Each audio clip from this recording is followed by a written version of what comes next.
looking great. We're just going to be playing 30-0 tonight because the 50-0 pool. The 30-0 pool doesn't look great, but the 50-0 pool looks even worse. This is not much UK in there. The Dunder's in there, friend of the stream, very good player. Regular. He's a fish. Regular. There's just like regulars everywhere. The 3 German players are all regulars. Hairy Bat, RC. It's only when you get down to Canada that maybe there might be some fish in there. Brad's a regular. Regular. It's just like it's wall-to-wall regulars basically, with maybe a few fish or unknowns dotted in there. 13L's the same. There's lots of regulars in the 13L pool too. But I think my edge over the regulars at 13L is significantly higher than my edge at 50L over any regulars that I may or may not have there. So I think even though 15L's higher stakes, I think tonight my hourly rate will be higher at 13L. So that's where we're going to start the session at. So yep, let's get wired into it. I don't know where these tables are going to pop up over my monitors, but we'll change views imminently. There we go. So we tile these 3 and we switch to this, and we're good to go.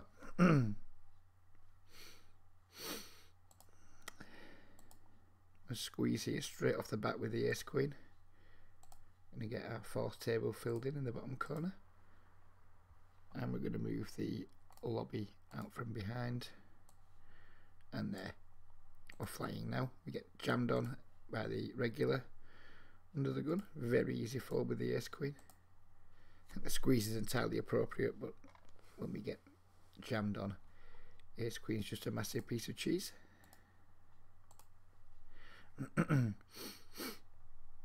Well, it got no music tonight because we're going to be sharing this to YouTube in the morning. Who knows how long the video is going to be. Hopefully we're going to stream for at least a couple of hours. Apologies to anyone who's looking forward to seeing some 50 now, but when we're playing with other people's money, we need to be responsible, and we need to make sure that we do the right thing by people and put their money in the what's hopefully the best situation for them. It would be irresponsible to play a game. If it's a game that I wouldn't play with my own money, it's absolutely a game that I shouldn't be playing with somebody else's money. Go with the isolation raise here. When this pot roost limps, it looks a bit weird. And when he doesn't isolate, it's just such a weak range.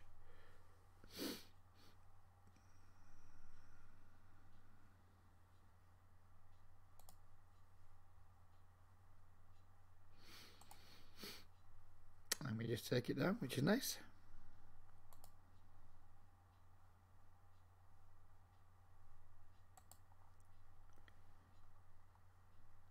Isolate here with the ace-4 suited 2.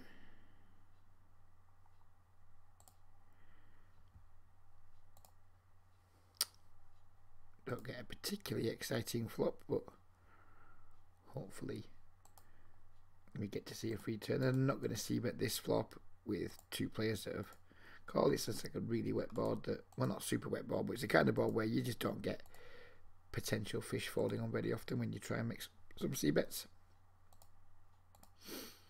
Not going to set mine out of position. We turned the straight on the table 2, so we're going to go with a pretty fucking large bet. Makes more sense on this kind of board texture. We can get caught by tons of worse hands.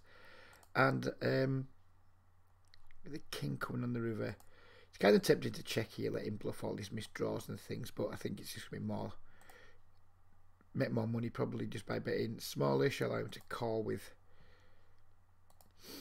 maybe some 2 pairs, maybe just like top pair, because we bet small enough where the king, although it might scare him, might also not deter him from paying off. If we like go all in there, for example, it's just easy for him to fold tons of 1 pair stuff that doesn't even beat a king.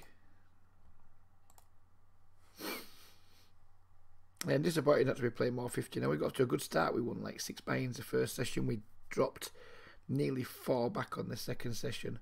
It just doesn't look like a good game. I've done plenty of homework over the weekend, like adding stats to players, going and finding them, and there seems to be an absolute fucking lots of limping going on tonight. It seems to be mostly regs. It's not as good a game as it looks. Maybe over the weekend it's not too bad, but I don't think it's a good game, and I'm not planning on playing it unless the pool specifically looks good.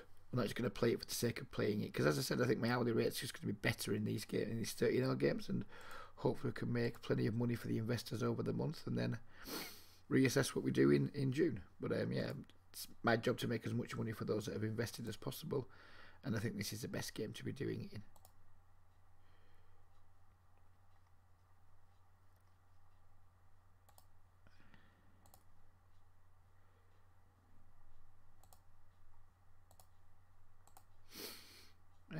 Right, so we just have one pair here. Very promising flop, very promising turn, but now I think we don't really beat very much. So we're just going to let the top pair go. Good evening, Neil.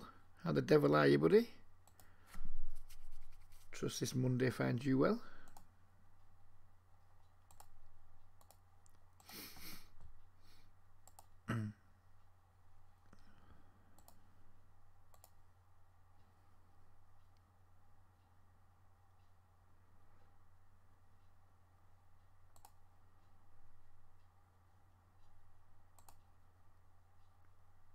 It is being recorded for YouTube. There's no music for those who are just joining in for the night.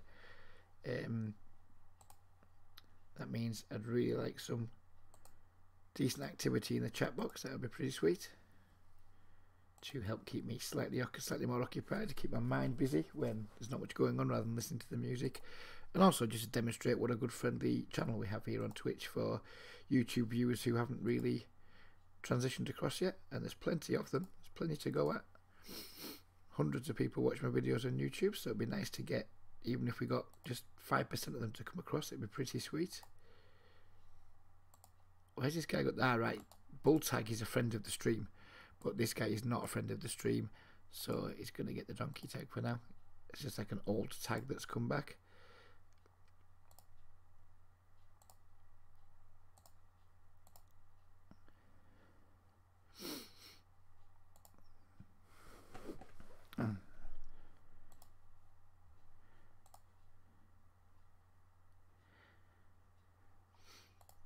I'll make a detailed post explaining to the investors tomorrow, well, an update to the chat thread, why we're playing some 13L. I'm sure none of those guys will mind, as long as we're like investing their money wisely and playing with it wisely. It's a bit disappointing. 15L's turned out to be a bit of a crock, but there'll be times where we can maybe take a look at it.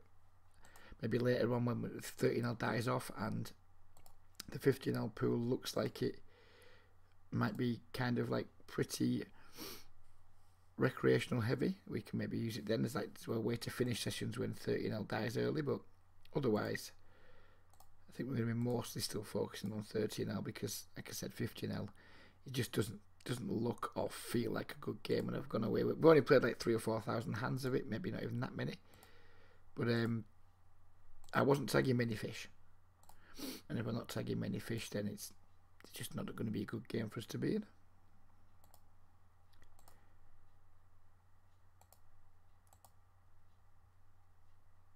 And as many of you guys will know, I'm very much a fan of game selection, and it's important to me to be playing in games where I am really confident that I have a good edge. Otherwise it's just really easy for like lack of confidence to pop in, and you start playing not great poker because you're not sure if the things you're doing are good against the players you're up against, etc.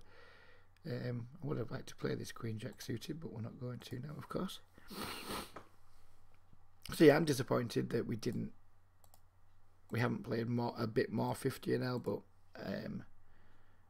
I think I made absolutely the right decision in the short term. I mean, who knows, if we spin the bankroll up to 1500 plus, maybe we can take another look at it, but we're still going to need the games to be good, otherwise what's the point? Having more money doesn't make the games any better.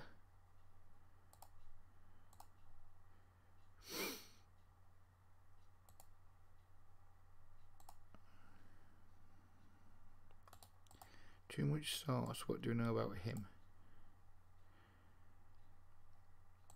He barrels lots and lots of turns and rivers if you allow him.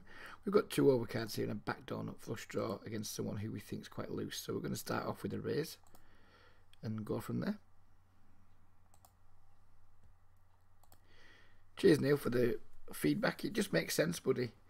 You know, you guys have invested in me to support the stream mostly, I guess, which I'm eternally grateful for. And it wouldn't be right of me to just playing a game that I'm not comfortable and like I have a really big edge in just for the sake of it. It's not fair.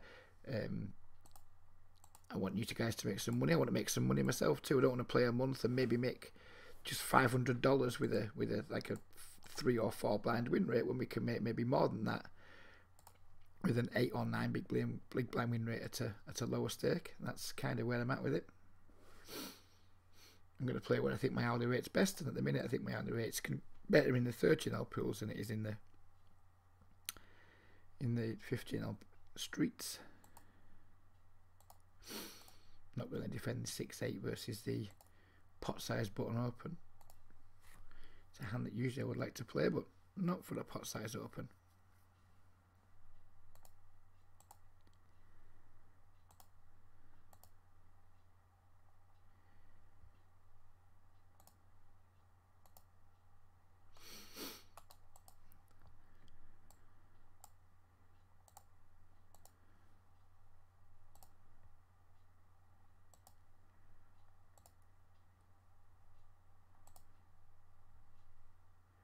What's a good 3-bet fold stat?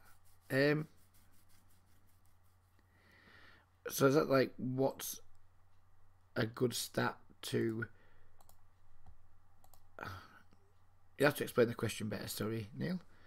I think you mean like what's a good stat for like folding to 3-bets, and I don't get into that sort of conversation really, because it should be dynamic versus different players. We shouldn't be saying, oh, we're aiming to fold to 60% of 3-bets, for example. I think that's just kind of strange, because I mean, if you're in games where people are 3-betting like really small amounts, to small numbers of big blinds.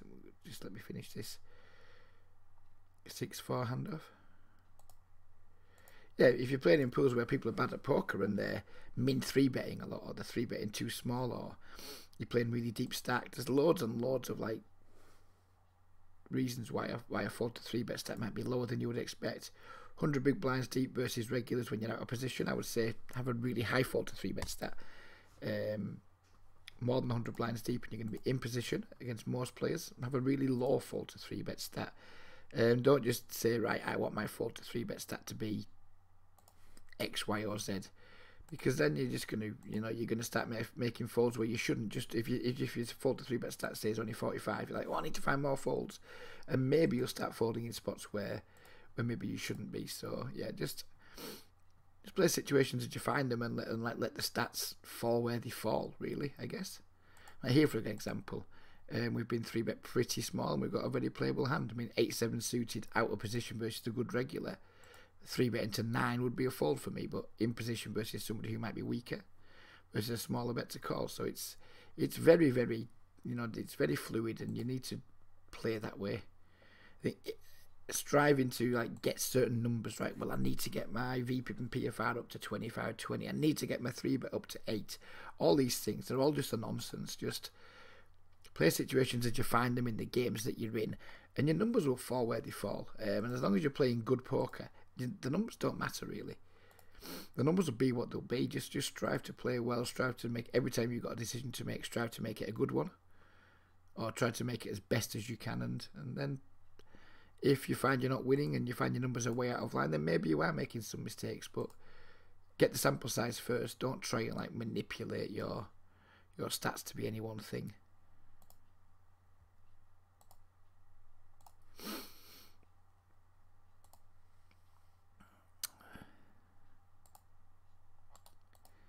What do you know about this dude? He's a regular. Doesn't 3-bet very much, which means he can probably have more King X, etc. in his range. We check here, we're just giving up, I guess. I think it's going to be a fine give up as well. I mean, yeah, we get bluffs sometimes there by his flush draws and things, but he could also have like quite a lot of like 2 pairs, straight like pair plus draw and stuff that he's just never going to fold. Good evening, Emily. How's things, my love? Hope you're well. Hope you had a good long weekend away. Sorry that it wasn't more romantic due to the living situation, but I'm sure you had a lovely time anyway. Sunshine 411. I was a 4 big blind winner in these games last year. You're probably a bigger winner than that in these games now then, buddy, because to me, they're softer than they were last year. And this dude's 3 betters here. We have like 2 overcards, which may or may not be any good, and a good shot and a flush draw. We could just call, but I think I prefer just 3 betting pretty big and not folding. And if he's got a set, then we've got like 12 outs against it, have we? No more than that, 15 outs against it. I mean, he's put a really small 3 bet, and he clearly has a set. We're just getting the right odds to stack off, though. So here we go. And we do not get there. Never mind.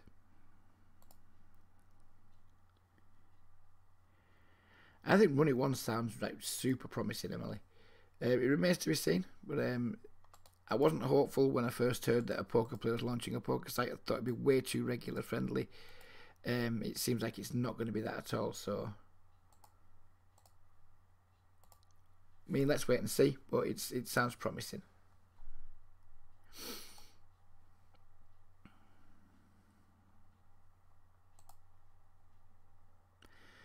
This guy here, this whatever he's called, he just took a stack from us. We've seen him pot opening, we've seen him 4.5x opening. I'm presuming he's going to be like on the bad reg side of things. You're like min 3 bet top set on a super wet board when it's obviously wanted to get it in. Looks like he's like not a particularly good player in terms of like compared to other regulars, but I guess we'll wait and see.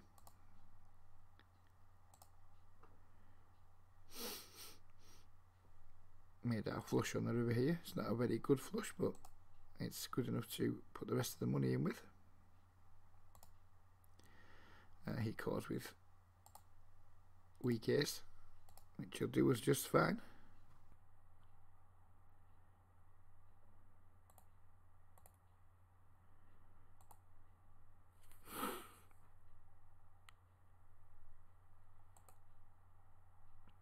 Yes, 7 suit, it could sometimes be an open, but there's no fish at the table. There's some bad regulars, but no fish, so we'll just muck it.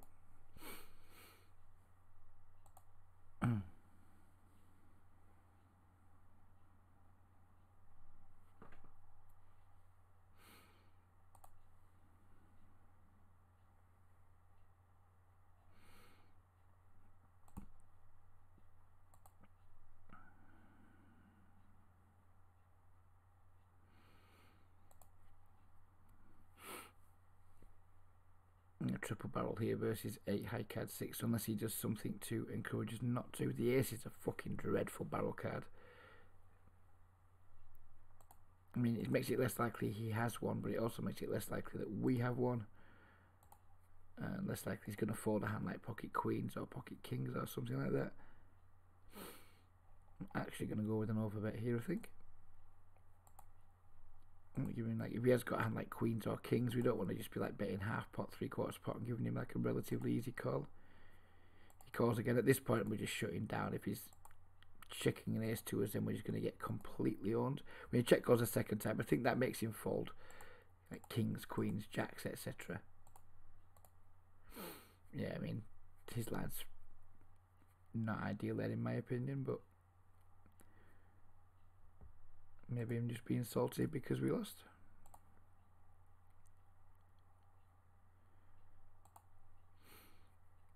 I think I understand you have to check some ace X there, but I think ace jack's too strong. I think ace jacks should go in your c betting range, and maybe start like checking like your ace 9 suited, your ace 8 suited, things like that.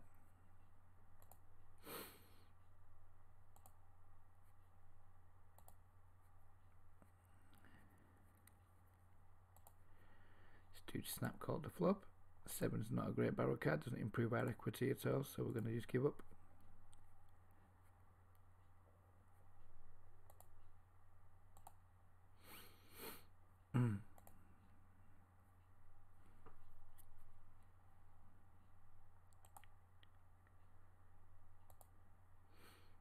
Come on, Mr. Burns, get on with it, lad.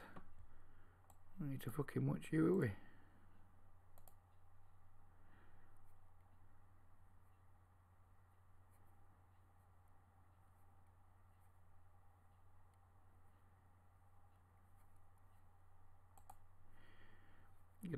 go for a delayed c-bet with the 6-9 suited. If he checks again, then we have an easy.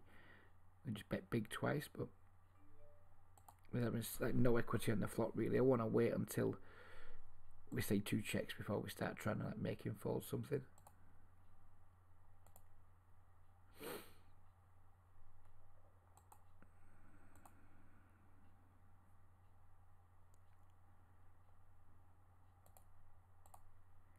Good evening, Paul. How the hell are you, buddy? Not seeing you in the pool tonight. I guess you're having a night off, maybe.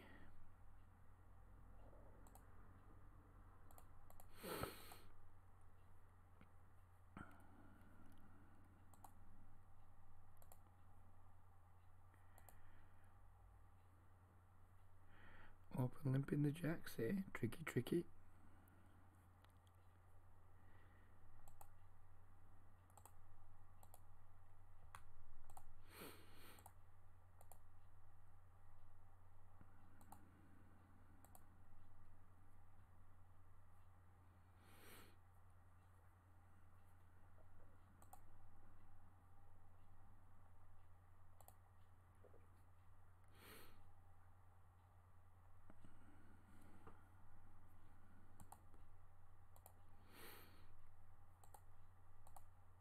Don't trust Harry back to see bet these boards very often with air, but when we've got top set we need to let him try, don't we?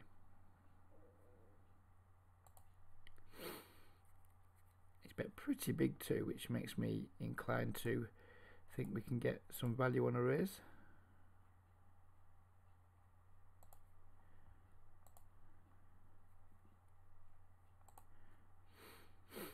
Got the overpair, he's not going to fold to that sizing. If he has some kind of draw, he's not going to fold. We get check raise with the 8s on this board. Trivial fold. Not a huge fan of the club peeling off on the turn here. Not a huge fan of it being a king either. Thinking of a size that we need to bet here. I think 17 seems about right. If we get jammed on, it's a cry call, isn't it? I don't think he's ever going to be bluffing when we get jammed on, but we can't just like be folding middle set when there's only like a flush possible and one overcard who could have us toasted. And he folds, which is kind of relieving and disappointing at the same time because that was like such a bad turn card for us.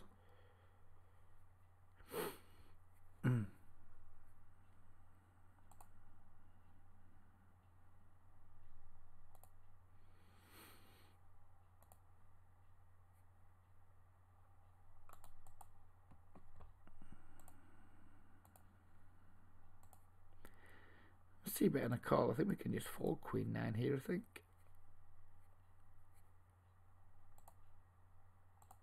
As weak as that sounds.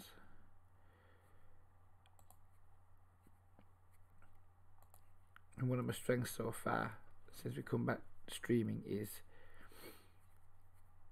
like getting away from situations early and just not playing like a guessing game. And I think we would definitely be playing a guessing game there. Had we been check calling and then just checking turns and I guess just hoping that things go well, sorry. If my best plan is call and hope, then it's not much of a plan. Can you feel good? I don't know much about this guy, but we have a note. Right, okay, so he's on the more aggressive side of red, so we're going to go with the 3-bet here rather than calling.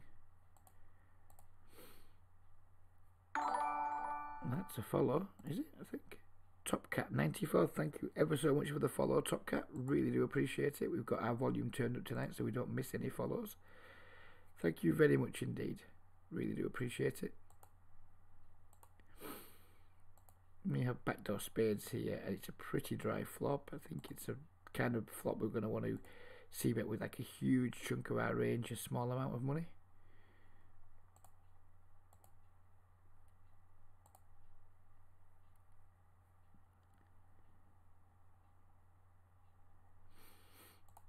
And what opponent calls. We bet so small, I think it's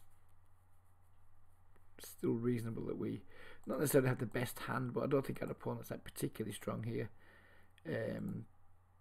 Although the 2 set's such a really ridiculously bad barrel card, we're not going to take it. We might call this river though, given that we've now gone ahead of stuff at pocket 8, pocket 7 and stuff like that. We might have to call this river. And we're not just calling for a chop, we're calling for a win. We can chop a lot, I think we can win a lot. I think we just need to be calling here. I mean, yeah, if he has a king or a 9, then tough fuck for us, but we just win a lot here sometimes. You know, pocket 8s, pocket 7s, some spades that have missed, pocket 5s. Yeah, I like that. I like that. We sniffed that one out okay, which is good. Cheers, Paul. I don't mind decent regulars leaving when I'm joining. If you could do that more often, it'd be very much appreciated.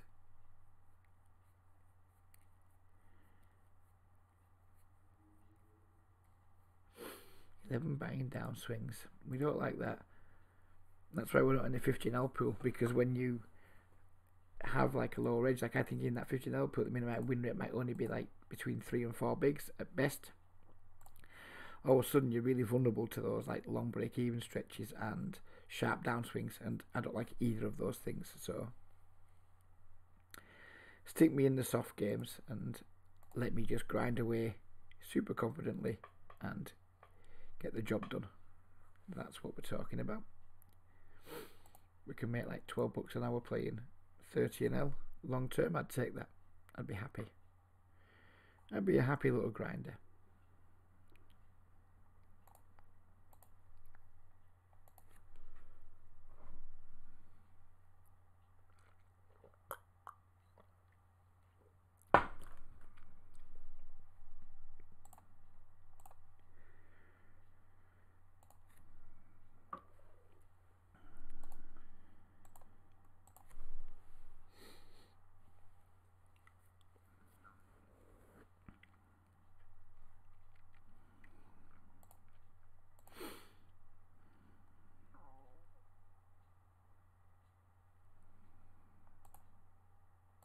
Ah, you're winning at 4 bigs at 50. That's snap. That's even better, Sunshine.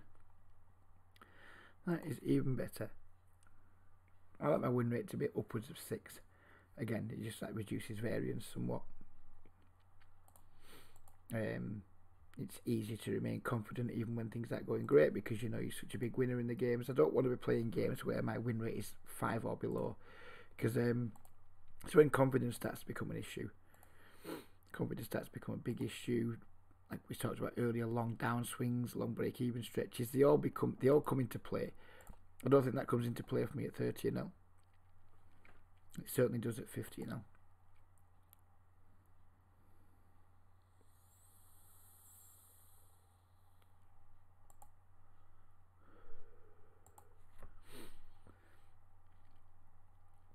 Did we just get walked with aces in that last fucking hand? Yes, we did. Please don't let me just win the blinds again. That would be very tilting. And we did. So we got aces twice in 2 hands, and we literally won fuck all with them.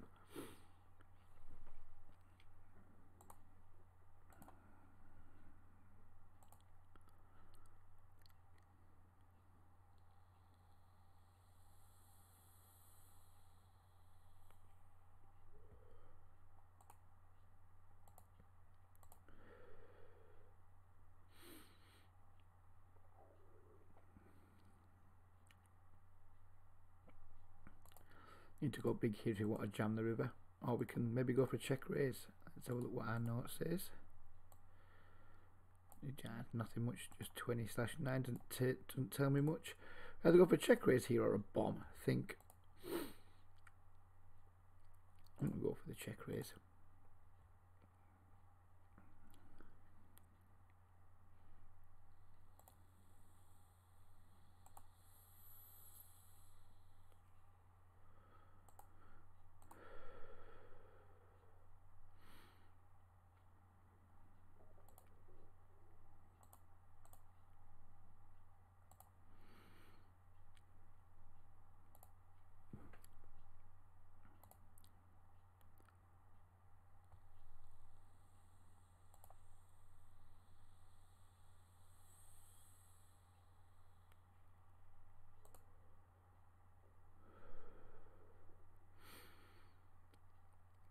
super easy jam here now with the ace king versus squeeze. Get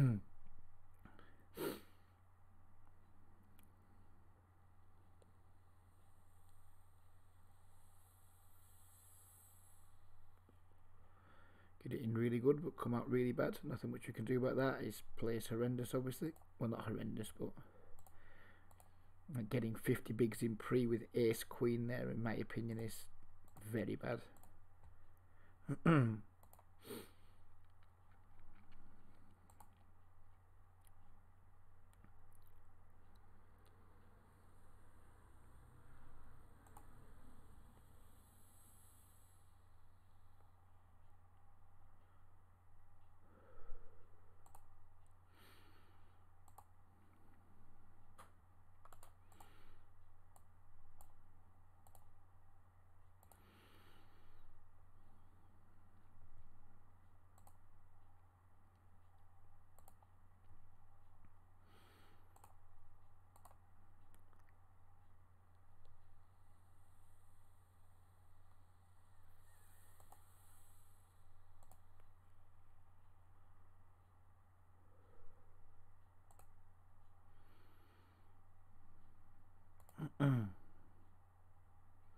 Just call him with the flush on the river. Wow, wow, wow. Should raise that, dude. With the flush in like the tiniest pot ever and doesn't raise. Bonkers.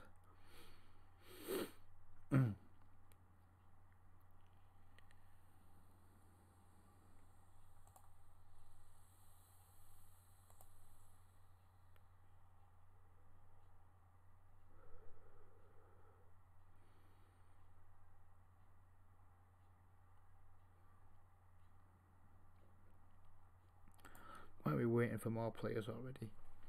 There's 41 in the pool, maybe just a glitch.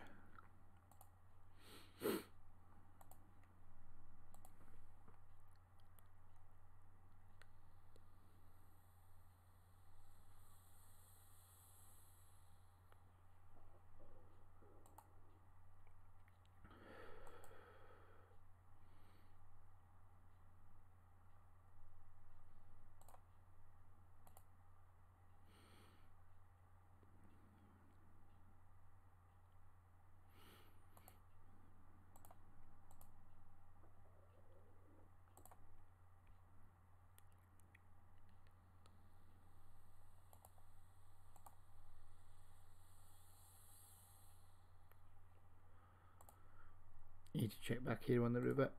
We lose to King Jack, which is unfortunate, but the guy's called me 3 bets out of position with King Jack, so can't be a bad thing. I'm going to go with a small bet versus Miss C bets, but I'm going to go for a bigger one here this time. We have 2 pairs, and our hand is vulnerable to spades, kings, jacks, queens, things like that.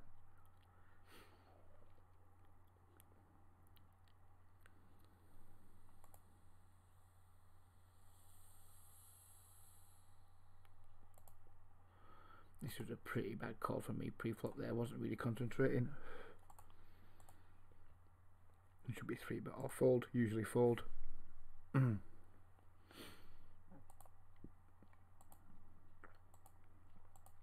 Somebody has just 6x'd pre under the gun. We're going to make a very, very small 3 bet because he's clearly a fish and we don't want him to fold, but we also don't want multi-way action. I'm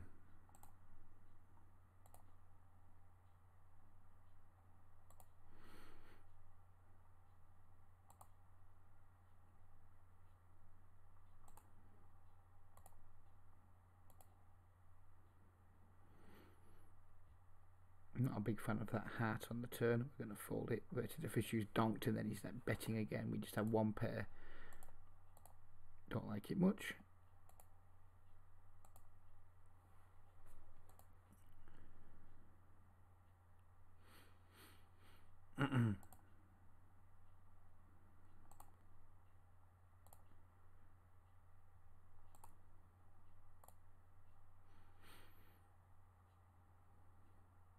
Do we raise our 2 pairs on the river here or just call with them?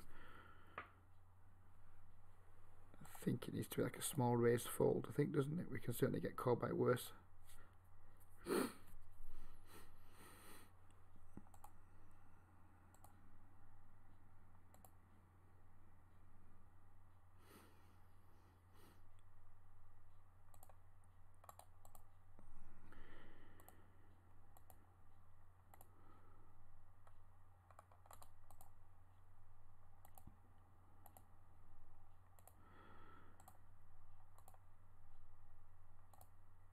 The greatest of both was to see bet here, but we do have like backdoor straight draws to both ends and 2 overcards, so I think it's worth taking a stab at. Turn the king, which is interesting.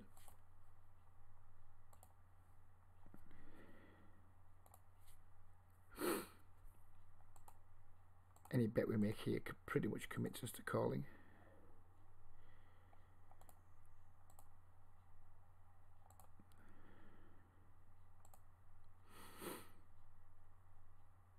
And we're not going to love it. Wow, he's just min raised us on the turn. Wow, wow, wow. I think this is just a fold. I hate doing it. Really hate doing it. We bet small to allow us to fold, I guess. It's just, when he's a 3-bet pot. We've c-bet flop. We've bet turn. He's min raised us. There's just hardly any chance that ace king is good here. It's incredibly frustrating, but and it's very exploitable. But people I have tagged as orange do not think they're going to be raising a worse hand there. Almost ever. So as annoying as it is, I think it's just the correct play. I mean, if you feel like you beat, you know, you don't go keep putting money in the pot.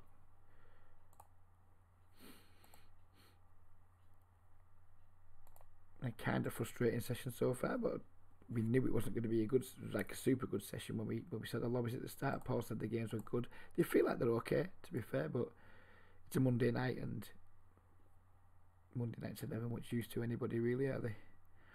8-7 is not going to be an open here against those players that are in the hand still.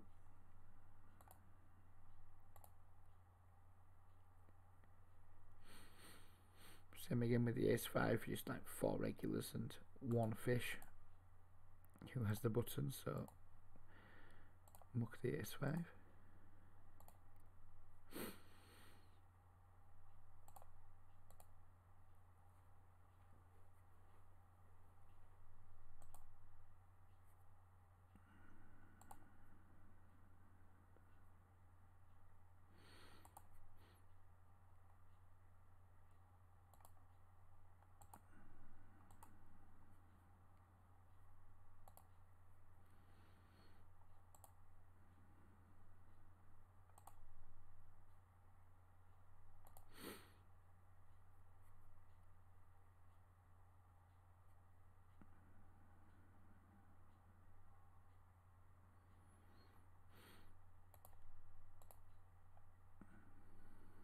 This is the guy who called the 3-bet earlier out of position with King Jack, so we certainly need to 3-bet him with 2 10s.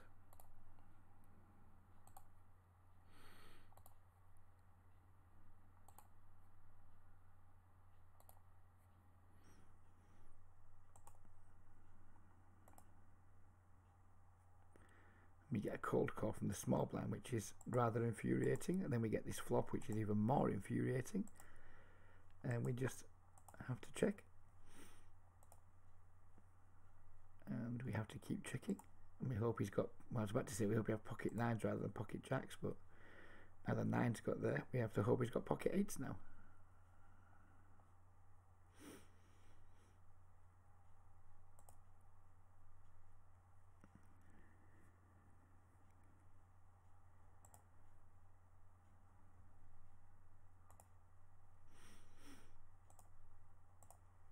Would you generally 5x a weaker player to ISO? Would I generally do it? I don't generally do anything, but yeah, I think it's fine. I think 4's the smallest should want to do it. I think like 6 is the biggest should want to do it, really, unless you were very comfortable with the fact he would, or you're very comfortable in the belief that he would like just call really wide still. Obviously the bigger you go, theoretically the more hands they're going to fold.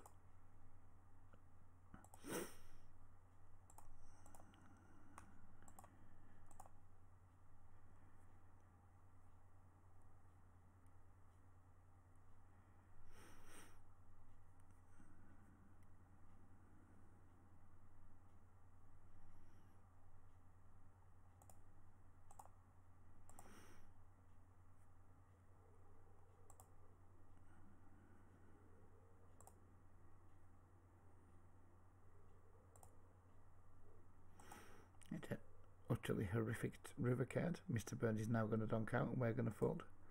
That's how I see this one going down. Might not be our night, guys. Just might not be our night.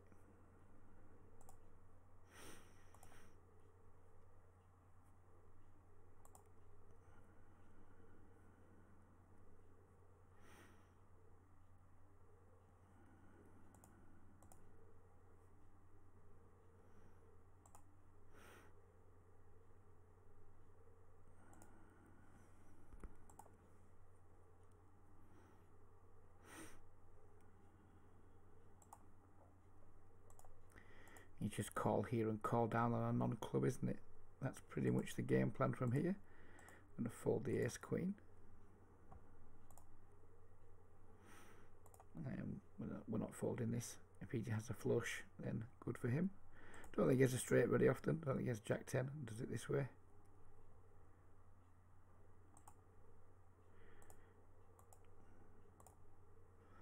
He has the flush, which is incredibly frustrating, but again, we've got middle set and the guy's turned a flush on us. I mean, what on earth are we going to do other than just call?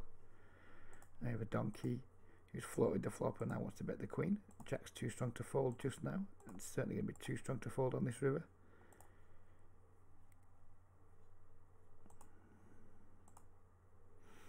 This time we do catch somebody in a bluff.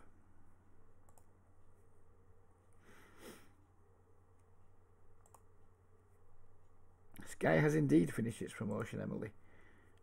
And if Triple Eight keeps kicking me in the balls, then Sky might be the beneficiary of my rake for the next 2 months, next 2 weeks. We might switch to Sky. I don't think so. I don't think we're going to. It would be silly to just do it on the back of a couple of bad sessions, but yep, I am that fucking flaky. It could definitely happen.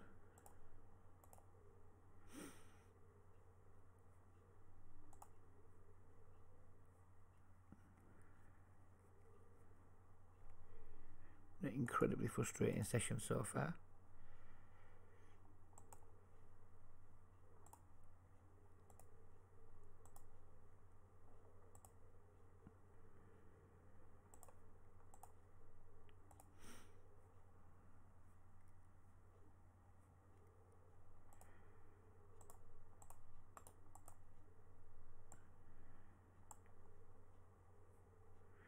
This guy's got a very low c-bet.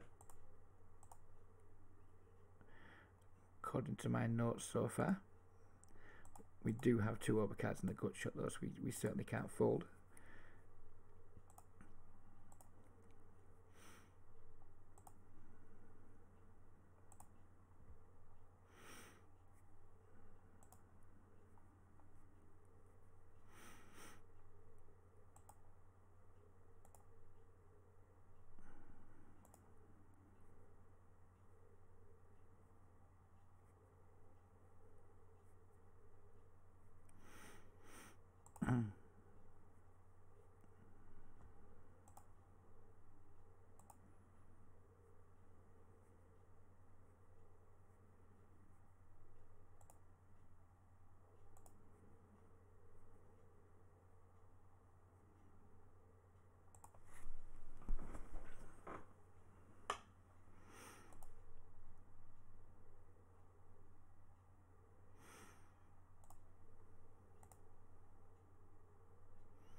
Donk out with my set here.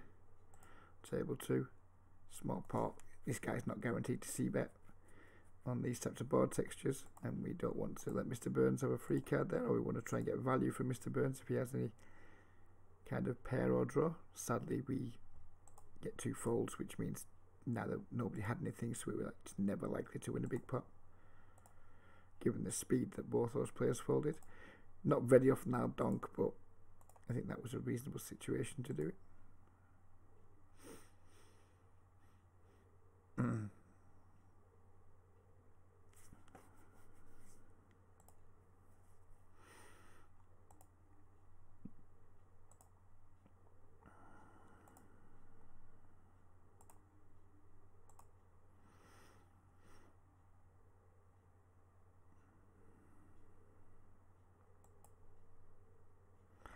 Good barrel card, generally speaking, but when fish call on these boards, I'm not that inclined to double barrel bluff them. When a fish call in general, and I don't have a hand, I'm not that keen to double barrel them.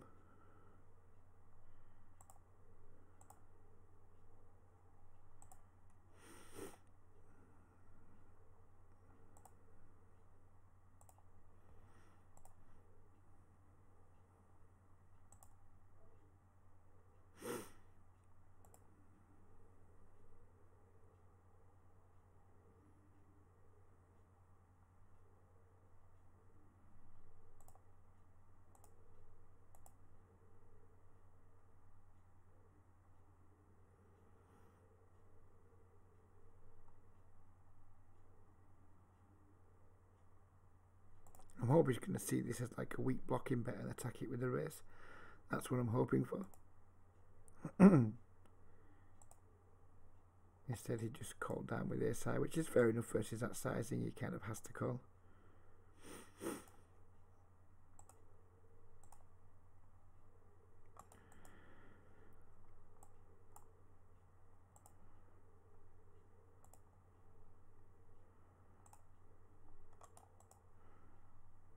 Johnny Chan. Johnny fucking Chan.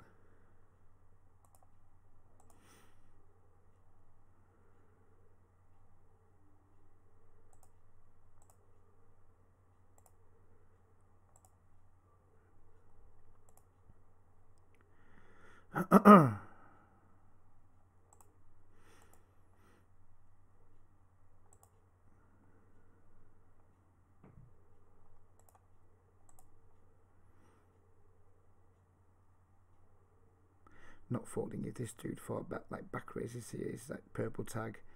He's kind of capable of being spewy. That's what the purple tag infers.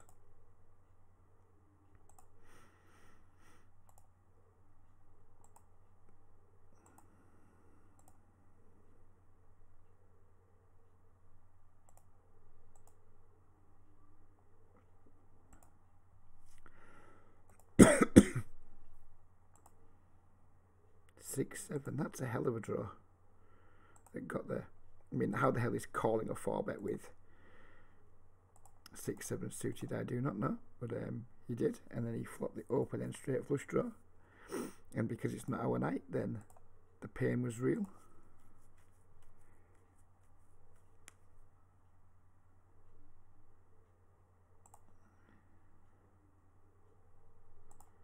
This probably isn't going to be a long session tonight, guys. You know me, when I start getting stuck, I tend to just quit and do something else. The fact the games feel pretty good means we're going to like stick it out for a little bit longer, but we're already heavily stuck, I would guess,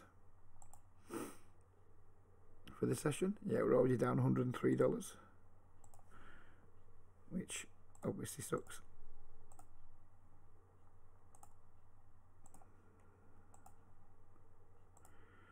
Don't feel we've done a great deal wrong, to be completely honest, but I mean, we've been running so good recently that that it had to come to an end at some point. There's always going to be some kind of like downswing incoming at some point. This might be the time it comes. It's our job to just ride it out and continue to try and play our best and hopefully right the ship sooner rather than later.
Super Sheep 3X under the gun. No money.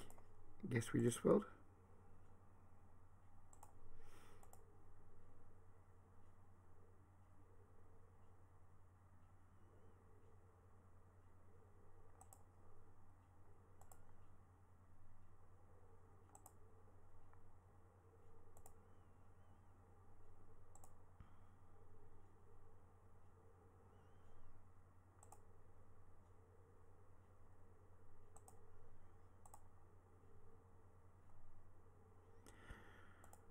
Defend the 6-3 suited against the face. You wouldn't defend it against many players. I would 3-bet it sometimes versus regulars, but in position versus the fish, it's a pretty little hand to take a flop with for just 1.5 bigs more.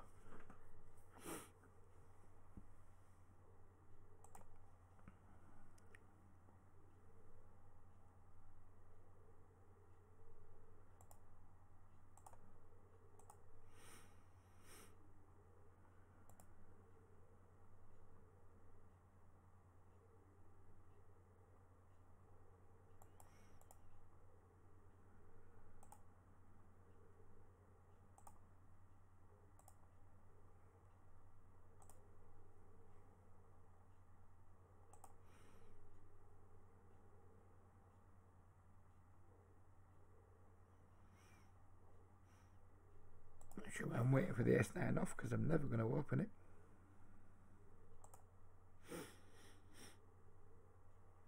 Oh, I've got patience coming out of my ears, Emily. There's no denying that.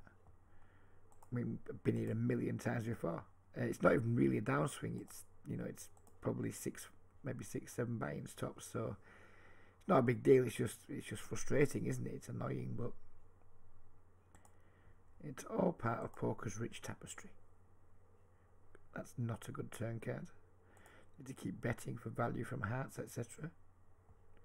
But it's not a good turn card. Events haven't turned out too well for our pocket nines on table 1. Yeah, ridiculously good pot odds here. As you've been all been knowing, I've been really not enjoying paying off, but I think this is the payoff here that we're making because we just have to make it purely through pot odds. And yeah, he has king queen. You know, you beat when he bets there, but we're getting like nearly 6-1 on a call, which means we don't need like 15% equity, something stupid like that. Is there a 15% chance there he's bluffing or betting like a worse hand for value? I guess there probably is. That needs to be a call. I'd much rather bet bigger so we could just fold, of course, but people don't always do what you want them to do. Good evening, Joe. How's things, buddy? I'm not seeing you in the pool tonight, Joe, so I guess you're taking a night off.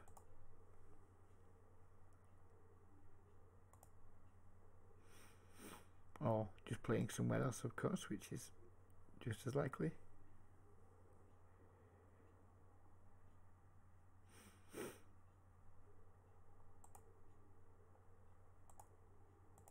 Two overs and backdoor diamonds means his flop's worth stabbing at. Hit the king on the turn, which is nice. I don't think he has an ace very often, but I think it limits how big of a bet we can get called, so we're just going to bet small and hope he finds a call with something. And I guess he could have rivered some 2 pairs as well there, but it seems too weak to just check back.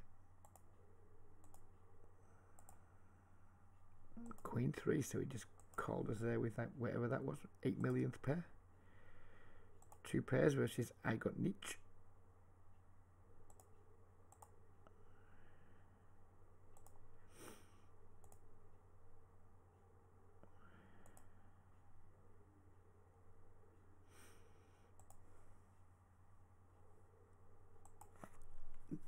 How much were 150?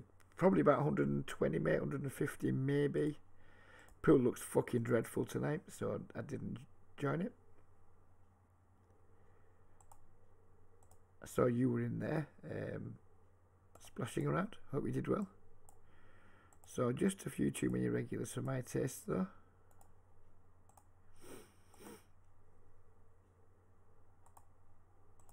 I know now you're going to call me a fucking nit and a this and a that, and I'm just going to take it on the chin like a good little bitch.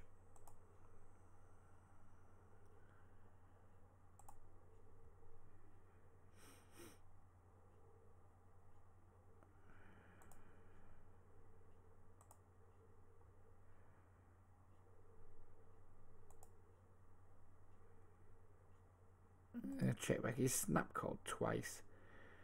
I think it's going to be hard to get value on this river. Same hand. Fish donks. Someone calls.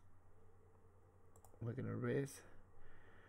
And we don't mind getting action too much from Lion Man, but we don't really want too much action from Ace Girl here.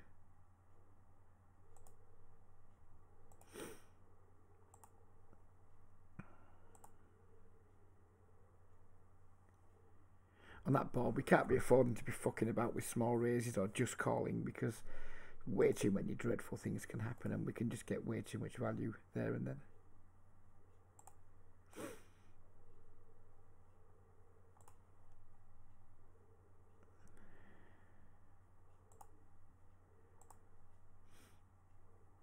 Ace King, flop top pair top kicker. He's only got 80 blinds left. We go at 18 on the flop. Just going to put him down to 60. Yeah, we can just jam turn.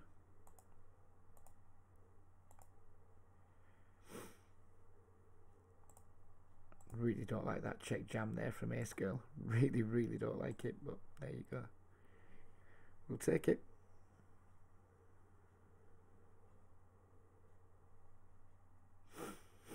I think I have got the patience, Joe. I mean, long term, I've got the patience to ride out a downswing. But you're right, yeah. In the short term, if I'm having a bad session, I just quit early most of the time. So yeah, you're absolutely right there. I guess that's maybe what you were meaning, that when I'm having a bad session, I just find it easy to quit. Much easier to quit than most do. I don't chase losses. That's what I don't do. If I'm having a bad session but the game's still really good, then we'll ride it out and we'll keep playing. If I'm having a bad session, I think the pool's moderate, then we'll just fuck it off for the night and find something better to do. Good shot, straight flush draw here. Just going to call because we've got the button. Out of position, I would have check raised for sure.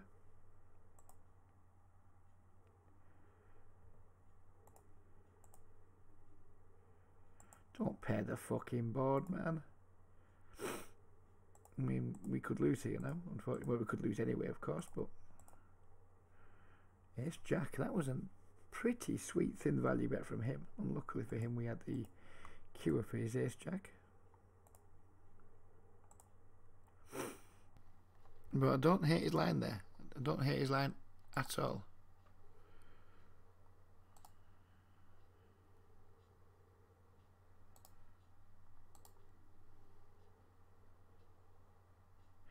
Sick of running below EV and then you go on tilt. Well, that's the one thing you can't do, buddy. Yeah, we all get sick of running below EV, but if we tilt it off, we just make a bad situation worse, don't we? We might be about to make a donation to Ace Girl here. That spade might save us on the river. Deuces versus two pairs. Fortunately, the river saved us from getting our asses kicked there.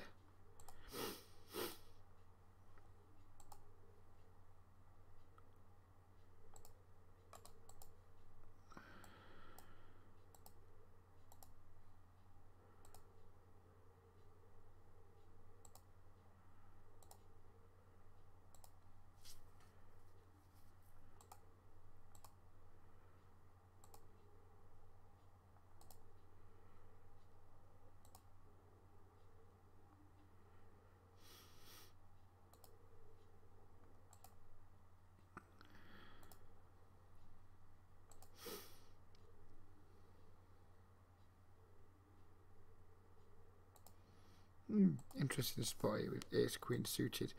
Min raise and a 3-bet before it even gets to us.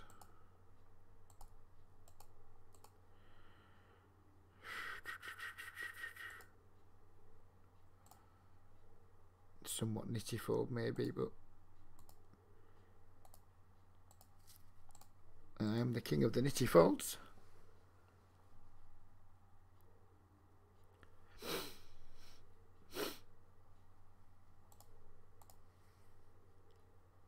regulars, they all suck. This is 15L snap. It's cake. So many fish and donks just printing. Good luck to you, sir. Absolutely good luck to you. That probably means you're a significantly better player than me. I guess I don't know what printing is for you. I mean, you might think that, I don't know, if you're beating the game for 5 bigs, you're printing. I personally don't. I have no idea what your win rate is. I'm certainly not going to challenge you on your opinion. If you think that feels really soft and there's like loads of fish and donkeys in it, then more power to you. I mean, there was a good few names that I didn't recognise. So, I mean, I'm not saying that my read is like definitely spot on, but I saw lots of, in my opinion, competent regulars in there that were going to be like mass tabling, or not mass tabling, but 3 tabling and what have you. It just didn't look like a particularly good game, so I just said not to. I wish you well, and I hope you do crush it, buddy.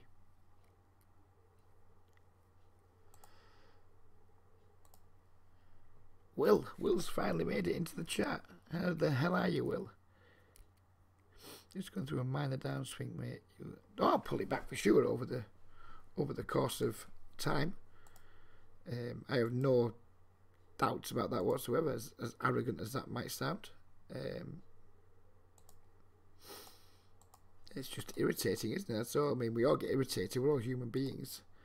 Irritated that we're maybe going to book 2 losing sessions in a row, but it's not the end of the world, is it?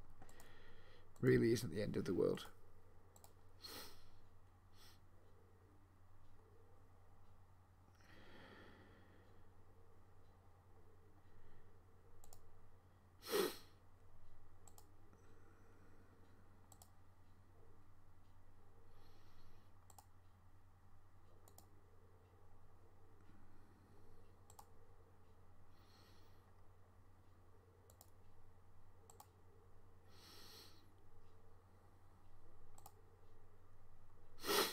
We just hope our opponent doesn't have the ace king here. And we beat obviously ace queen, ace jack, flushes.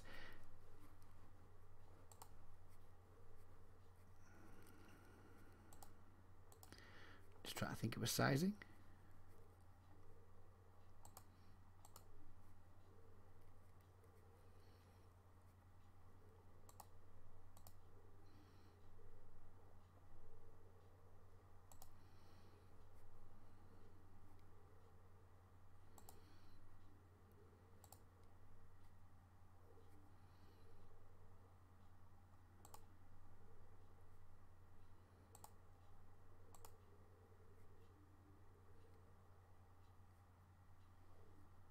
Chance 8. What was that he said then? Only chancing 8 bucks with deuce deuce. Good read, sir. Good fucking read.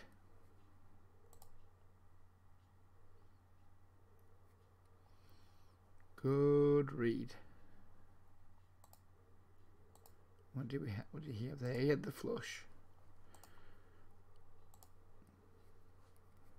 It was fun.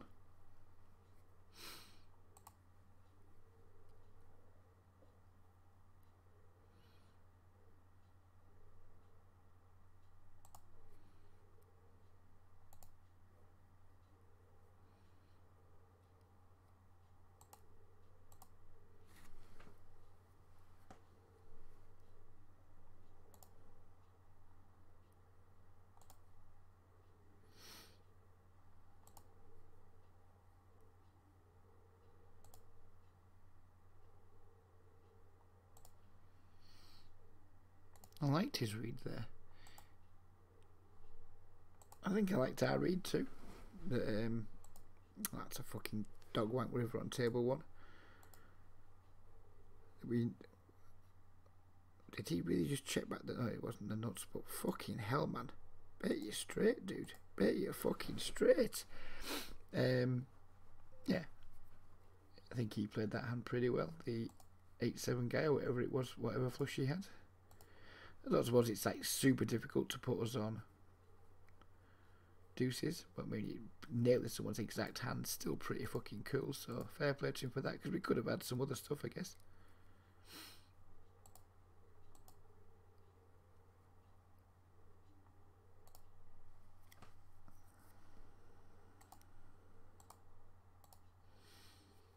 10 deuce. Could have got a lot more there, couldn't we? Could have got a lot more.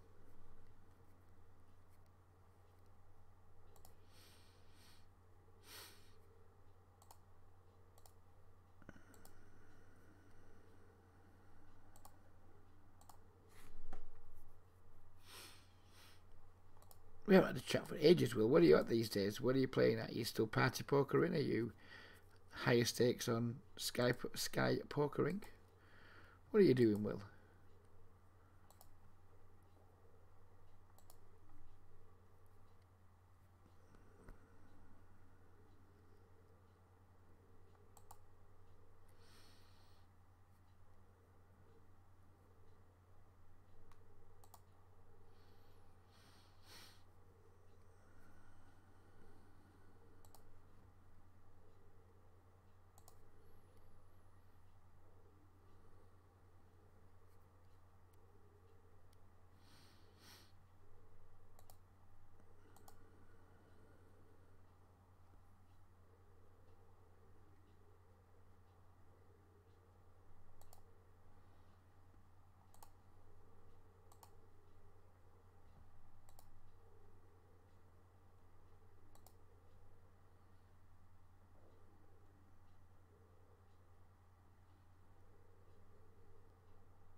So I think we're clawing our way back into this session. We were buried 103. Now we're just stuck 28. We're on the comeback trail.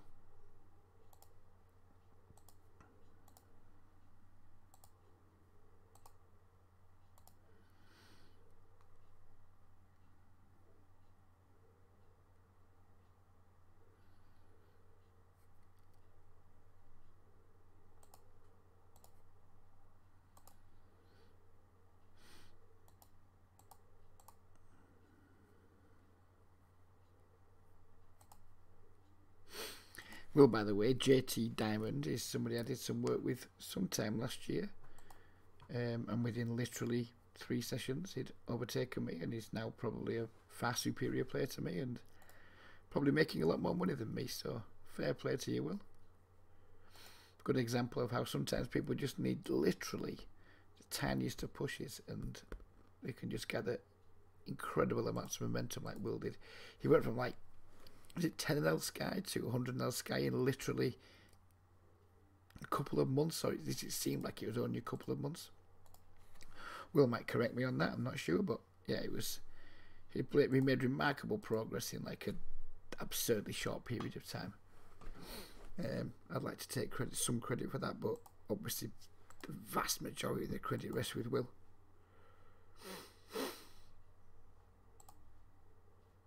It is nice to play a small part in such good stories.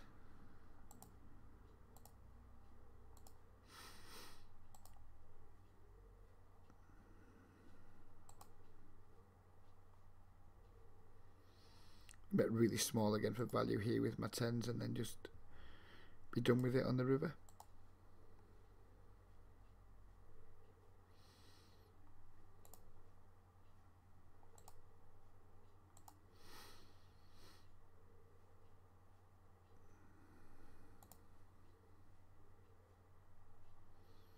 It's not much scary against regulars than it is against fish. Against the fish, I'm just willing to just play for all the money here. And 9's a pretty appalling card, to be frank. That has changed my opinion on being willing to play for all of the money, I think.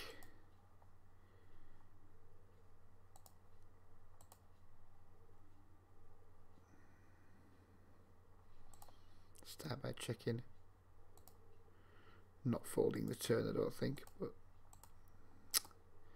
it's really quite annoying because you can have lots of things. Even obviously we block King Jack really hard. You can have Queen 10, 10 9, Queen 9, Pocket 9s. I mean, I'm just worried about what hands want to bluff here because we block King Queen, Queen Jack maybe. I mean, I think we just have to call and call again on safe rivers. 10's a pretty good river, I think. I mean, I don't like this. It's a 3-bet pot, but I mean, we're still ahead of ace, queen, queen, jack. We're now beating queen 9. And pocket 6s, which seems a bit weird to me. That's where we start checking and like calling in those situations rather than betting, because it does allow our opponents to do.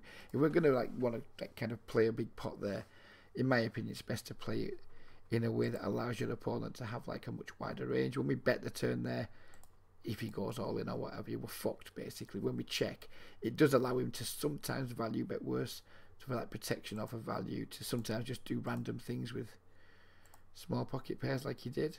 And sometimes just get owned by better hands, of course.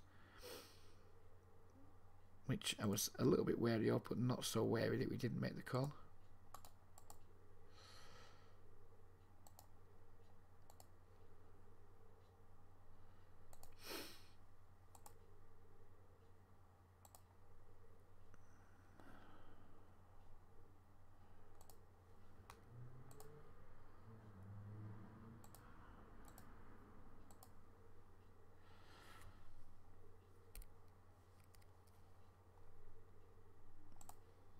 Good point, well made, Paul. Shows I played it well. When he knows my hand and still calls. Thank you very much, sir. Yeah, in your face, Mr. Swedish man. In your fucking face. Playing mainly 50L on Sky, but play some 100L, hoping to make 100 my main game. I'm good, buddy, personally. I'm good. I thought you'd been higher than that by now. I thought you might have been treading the 200L streets with Ross, who... that's a bad open versus that stack size. I didn't notice. Yeah, I had visions of you playing 200 now by now, or 100 now fast forward at least. Still fucking really good, of course, to be playing 50 and shotting 100. I'm not for a second fucking knocking you down. Especially after I just built you up really well. Anyway, yeah, really good, buddy. Hope long may it continue. Just gonna jam this turn here. Makes more sense, I think. He can call with 6-5.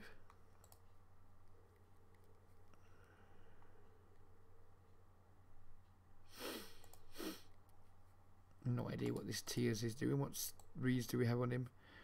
No, it's not much. It says limp calls 7-9 suited, then triple donk small with nothing. It doesn't help us in this situation very much at all.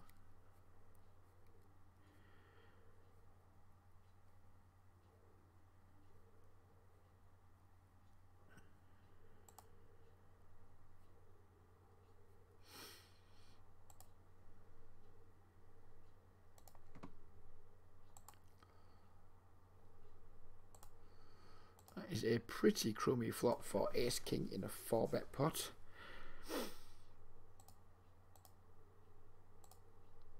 I think we can check call once, so unless he bombs. If he bets small, we can check call. If he bets really, really big, we're just going to be willing to let it go, I guess.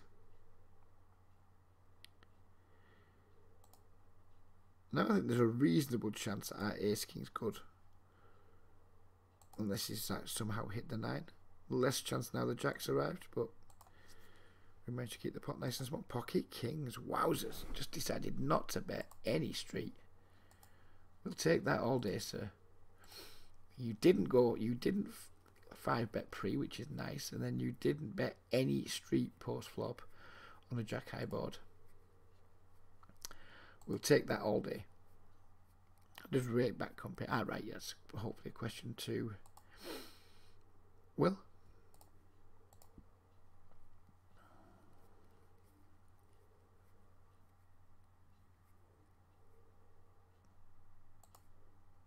It's been so long since I've given any kind of shit about rate back. It's untrue. I think we're talking like 5 or 6 years now. I said it before, I'll say it again, and I'll say it in the future. Having a win rate is a good win rate is way more important than having a good rate back deal. If I had the option of, say, having a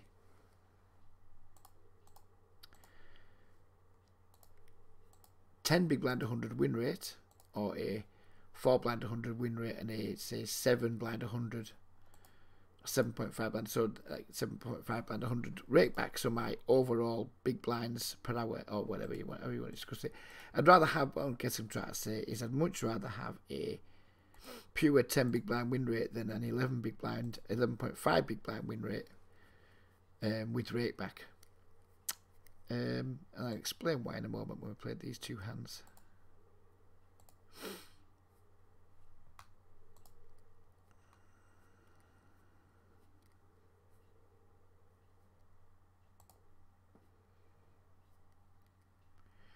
Wow.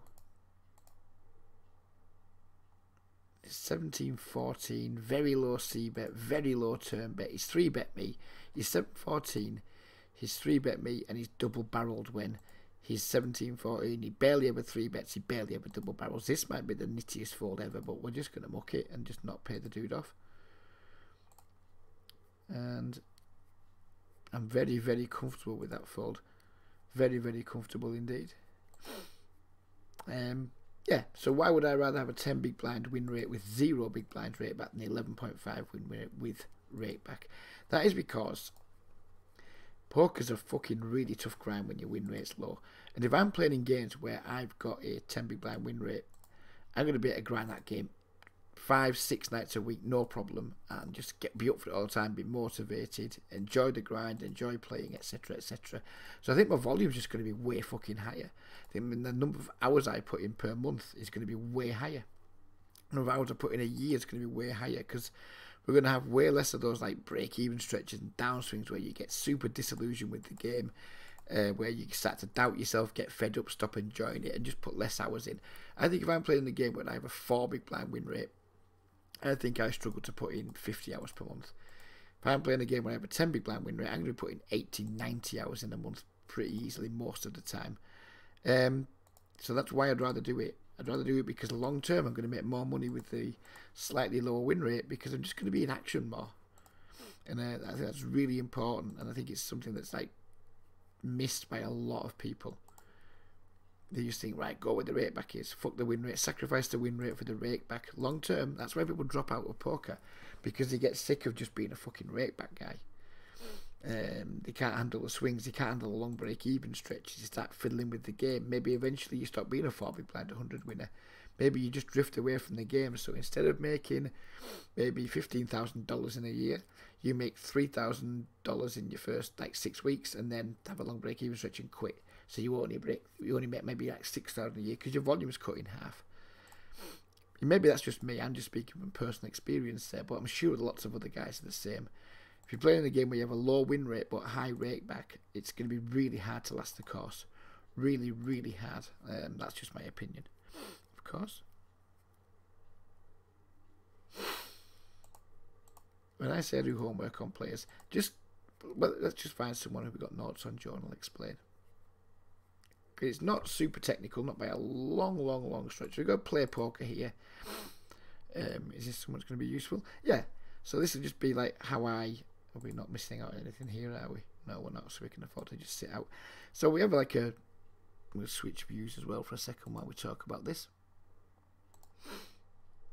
So we've got this guy here, play poker. The work I'm doing on him is just like trying to figure out what he's like VPIP and PFR and things like that. So I've done the work. I've gone and found him in like going to Holder Manager, going to the opponents tab. I type his name in, and then it just gives me his stats, whatever they are.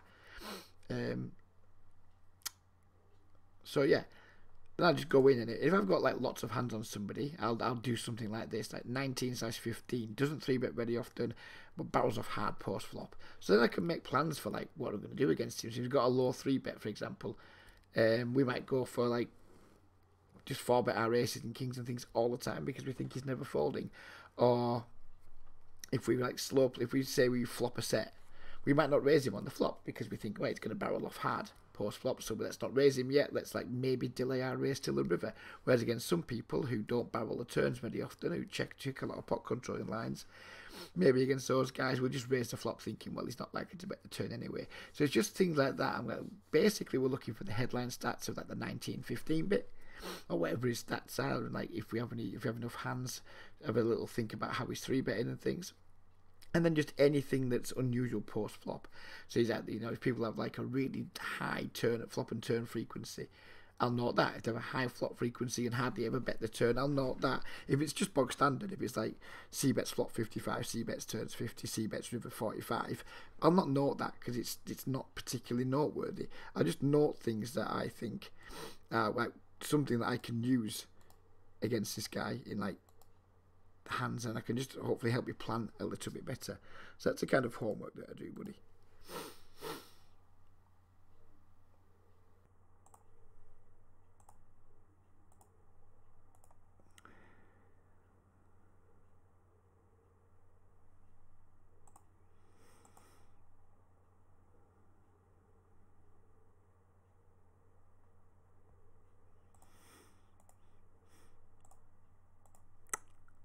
Yeah, I had a bit of time off. Feel like I could probably play 100, but always been a massive bankroll management. That's fair dues. You're not going to find. You don't need to laugh about that, but I mean,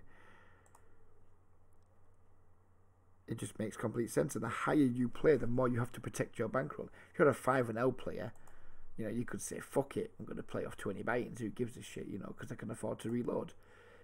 And most people can afford to reload like 5 or 6 buy-ins if they go on a 5 or 6 buy-in downswing, or a 10 buy-in downswing even. Like just $50, isn't it? Who can't afford that, really? But when you're playing 100L and 200L or what have you, or say you've got a $4,000 bankroll, so you've got 40 buy-ins, that doesn't feel like a lot when you can lose $1,000 in a couple of nights, like Ross has been talking about, and what have you. And it's not that easy to just reload $1,000. You know, it's easier to reload $50. You lose $1,000, it's move down time, isn't it? And you just can't sustain it in the game. So you need to have a bankroll that allows you to sustain playing at that level. So at 5-L and 10-L, just having a job is enough of a bankroll, because you know you're going to get paid every month or every week or what have you, and you can afford to reload. So having an income stream is fine at low stakes. You don't need a bankroll as such because you've got an income stream. But at higher stakes, when your income isn't going to sustain losses, then you need to have a proper bankroll. So I mean, yeah, absolutely. I know you put haha on the end of that. Maybe you thought it's not a good thing to do, or maybe you like. I think a lot of people, like, whenever they say something about being a nit, they feel like they need to laugh at themselves in case people, like, think they're weak or whatever. I mean, not me. Not me at all. I think I've been a massive bankroll, and it, particularly at higher stakes, has to be the unless you're some sicko like Isildur, who clearly doesn't give a flying fuck. You just have to be a bankroll, don't you, if you want any kind of sustainability in the games. You just have to do it, buddy. And more power to you for being a young man and having that in your locker already, because I sure as fuck wouldn't have had it in my locker when I was however old you are, early 20s or whatever. Not a fucking chance. If I was early 20s and I had $200 in my poker bankroll, I would be playing 200-0 without fucking question. And when I went skin, I would just be pissed off, and I would wait till I got paid again, and then I would go again, and I would put however much I could afford in, and I would play the highest stakes that afforded me to play. Because when I was 20 odd, I was a fucking degen. Absolute degen.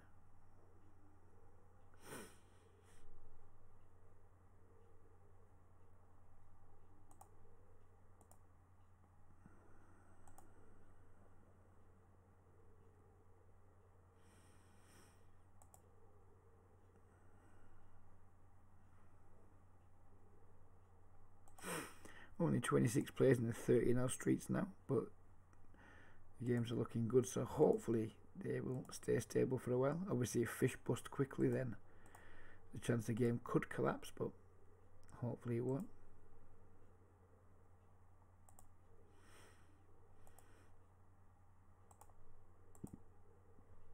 How long have we been going for now? An hour and a half, so if we get another 30 minutes, then at least then it's not been a bad night to work, I guess, and any more is a super bonus.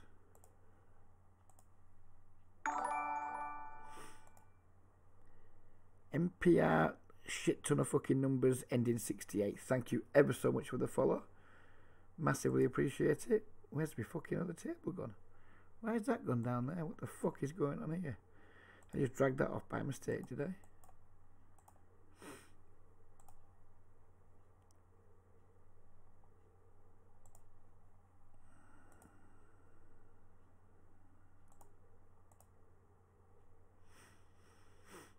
Can you see his repip in 3 sets? No, I can't see it in game, buddy. that's why I make the notes. I make the notes so I can access them during the game. What the fuck? Why do my tables keep fucking disappearing? What is going on? Why has it gone over here now? I do not understand what is going on here at all. No idea. Triple Eight's bugging out a little bit, I think. Yeah, I have absolutely no idea what his stats are in game unless I take notes. I'm like everybody else, which is why I think it's really important to take the notes, because I know from talking to people who play these games and working with people who were playing these games before they worked with me, people just don't take notes very well. Either too lazy, they don't understand the value of them, who knows what. They just don't take notes. But you know, in these games, like the saying I'll often use is, I'm going to make a very small click back here.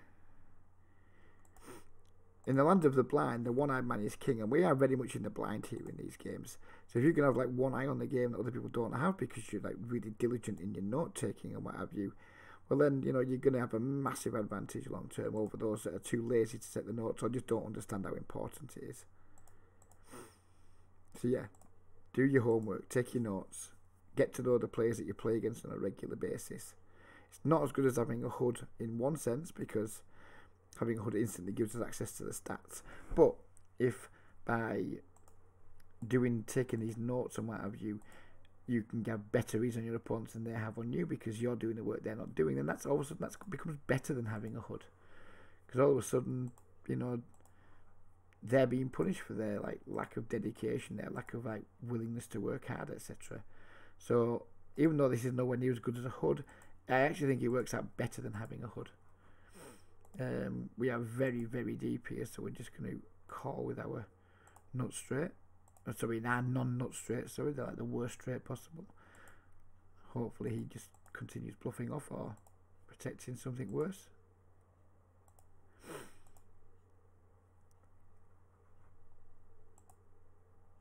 Nine, seven, so we had two pairs. Yeah, I don't blame him for not betting the river there. I guess the two's unfortunate, kills the action a little bit.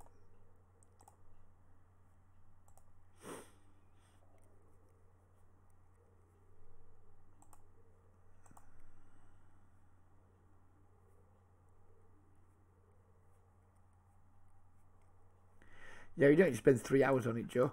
I think spending 3 hours on it's excessive, to say the least. I just tend to spend maybe, depends, if it's just a player who's only got 70 hands on, I just put a note like 19/16 small hand sample and leave it at that, because that's all the information that we really have.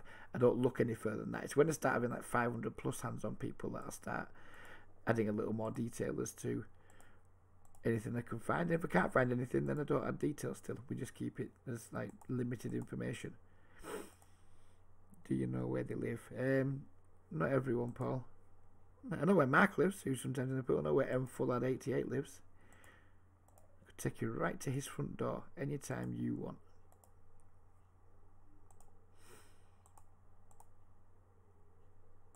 I'm going to check for this river now. King Jack. Seems somewhat unfortunate. The devil's in the detail, Paul.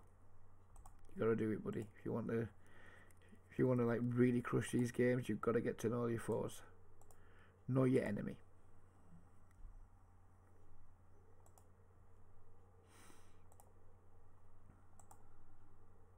I genuinely think it's what I do away from the tables that gives me the win rate I have in these games. If I did no work, I could probably have a win rate of 4 blinds, 100, 5 blinds. I think the work I do is literally worth at least 3 or 4 extra big blinds per 100.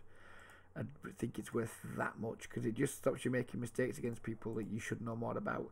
Like I used to find myself before I started doing it, like paying off some of the biggest nits in the history of the world because I didn't know they were the biggest nits in the history of the world. It's really important to know. I mean, if someone's a nit, you could just. If it only saves you 3 stacks a year, it's 3 stacks, and if you have that information on tons of players, it could be worth $2,000 or $3,000 a year, very, very, very easily. And you maybe spend half an hour to an hour a day in the morning doing it, depending on how long the session the night before was and how many new players I come across. it's time well spent, in my opinion. But I'm fully aware it's not everyone wants to do that. Hey, let's put another small little raise in here against this fish with our trips top kicker. 7 of hearts is a fucking pisser of a turn card.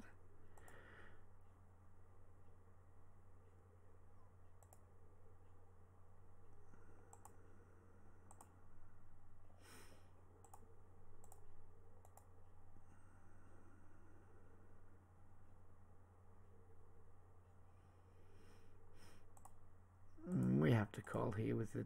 I mean, he's going to have a flush a decent amount. I guess he has some straights on the river, but not very many. When he raises the flop, he rarely has a straight. And he just had aces that he completely fucking butchered. We have the nuts on, well, second nuts on. Table 1. I was hoping for a big one. We got a big one. Wanted to see a big one on the river.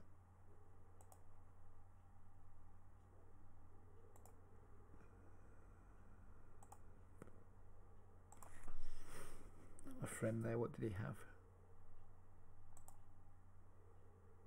Ace Queen. Okay, seems like a somewhat ambitious call down there.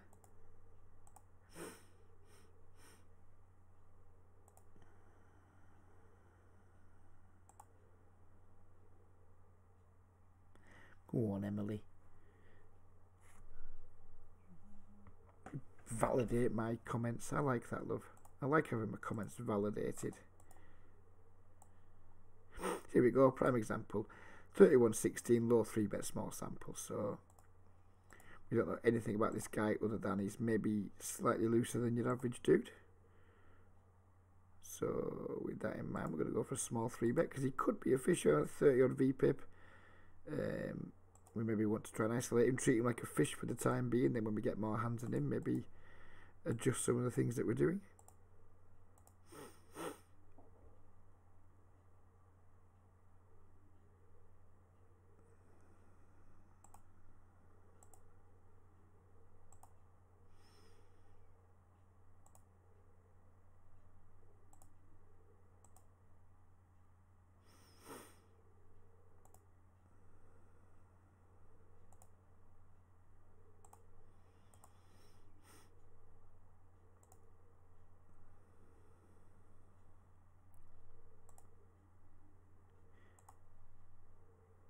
I think starting note taking to continue labouring the point, especially because it's for YouTube and people watch it more for hopefully try to pick something up. It's a really easy way to increase your win rate. If you're not doing it at all, then just taking notes on people is just by default it will just increase your win rate because you'll just have that, you'll be loading yourself with that little bit more information than you previously had. So how can it do anything other than assist you? I mean, if you're not taking rubbish, and my note taking used to be rubbish, I'd write fucking paragraphs and fucking paragraphs. And by the time you read them, you're timed out. Now I just keep them short, I keep them punchy and to the point. And if I have a bunch of notes on somebody, I won't keep like 6 different notes there. I'll just convert those notes to a read or a strategy and be like, right, this is what this guy tends to do, and this is how I intend to try and adjust to him or what have you. So don't make like super big long notes either, because that's just going to hurt you, because you're not going to be able to get through them all, and you're just going to be like, well, what's the point in that? Giving up with the ace 6, ace jack. We could have maybe got him off that one, but who knows? We didn't get somebody off the ace queen earlier, despite raising them, and well, we didn't raise them, did we? The fuck knows, I'm talking bollocks. Yeah, notes. Notes is king. I even take notes on people that I've got when I'm playing on sites with a HUD, but that's more sizing related than anything else.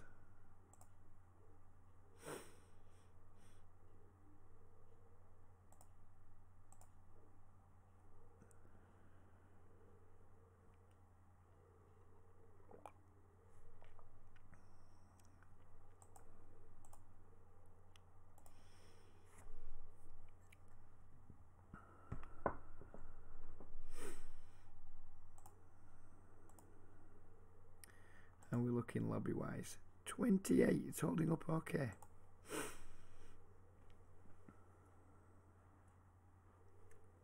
And I think, could be wrong, but I think we might be in profit for the session now too. Oh, we are. 30 buy-ins, 30 buy-ins, 30 big blinds nearly, which, coming from a low point of whatever it was, 350 bigs, is pretty fucking sweet.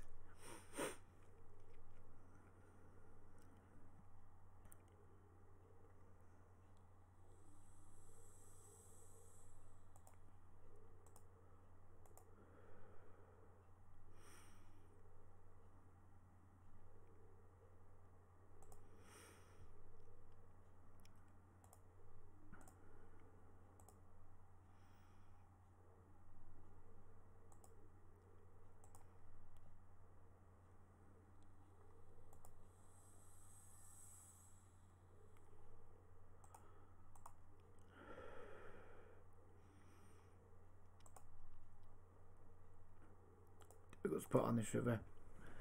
You can't really value bet anymore. Some draws have missed, but do we expect him to bluff them? I don't know. I guess we're going to check here and decide whether to call or not based on his sizing. The bigger he bets, the less likely I am to call, but he just checks anyway. It's going to be really hard to get value there when like tons of draws have missed.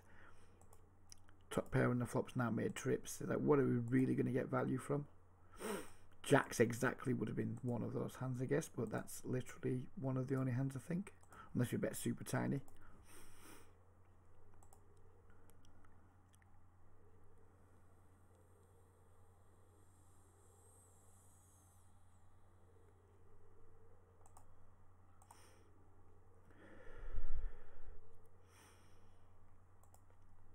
It's a good question, that, Paul. In tournaments, people just keep coming back because they can convince themselves they're unlucky.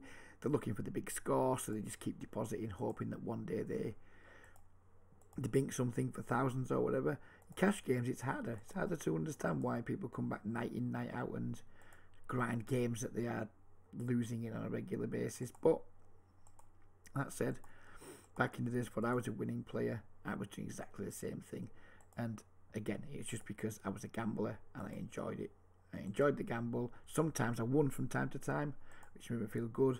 And I just got a thrill. I just got a kick from playing. I just enjoyed the gamble. So I guess a lot of people are the same. And that's not a problem if people can afford it. Like, I could afford the money I was losing. I never put myself in any trouble. And yeah, it wasn't nice that I was giving my money away, but at the same time, it was no real like big problem to me. I'd recently split up with my ex who I had the children with, and I'd stopped going out drinking. I didn't have that much to do with my money, so it didn't bother me if I was losing like £200 or £300 a month gambling. I wasn't that arsed because it's money that I was previously spending in the pub or what have you. I just changed my gambling habits from the betting shop to my bedroom basically, and just carried on losing the same amount of money, but probably getting a lot more like pleasure from it and time from it.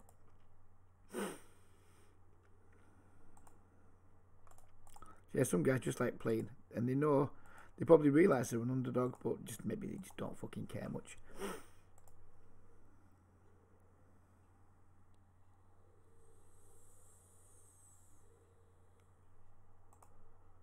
I'm going to raise here, and we're going to fold versus this dude, and stack off versus this dude.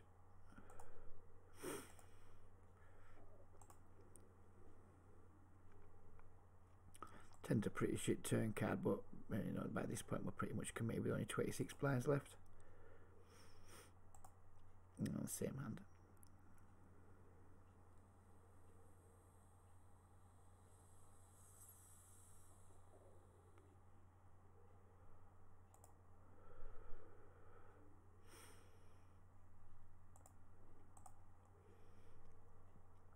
Good evening, GB. Hope you're well, sir. Your mate trolled me today on Facebook. Your mate Eddie Hearn, or what the fuck, I still can't remember what he's called. But yeah, anyways, decided to say that most Labour voters don't have a good day's work in them, which is clearly just lazy stereotyping. Couldn't be asked responding to him. But I've gone off him a little bit. Tell him to wind his fucking neck in, will you, if you don't mind?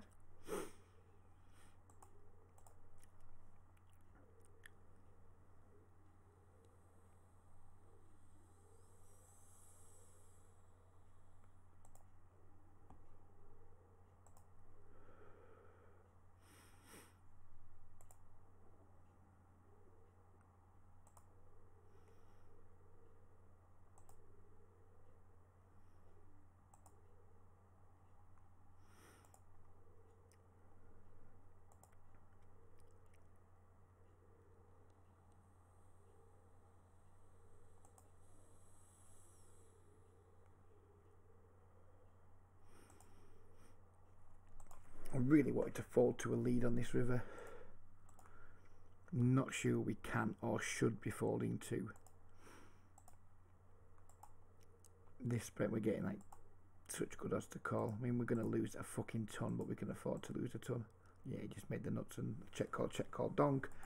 Not at all surprising, but he made it such a price where we had to call. Again, I would try to just bet like 25 blinks there, and we could just make a super trivial fold, but never mind.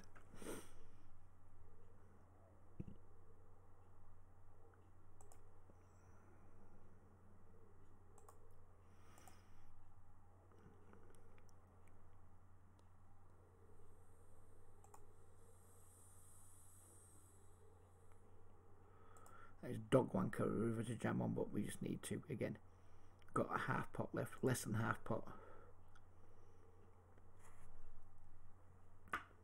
Again, pretty annoying, but what are we going to do?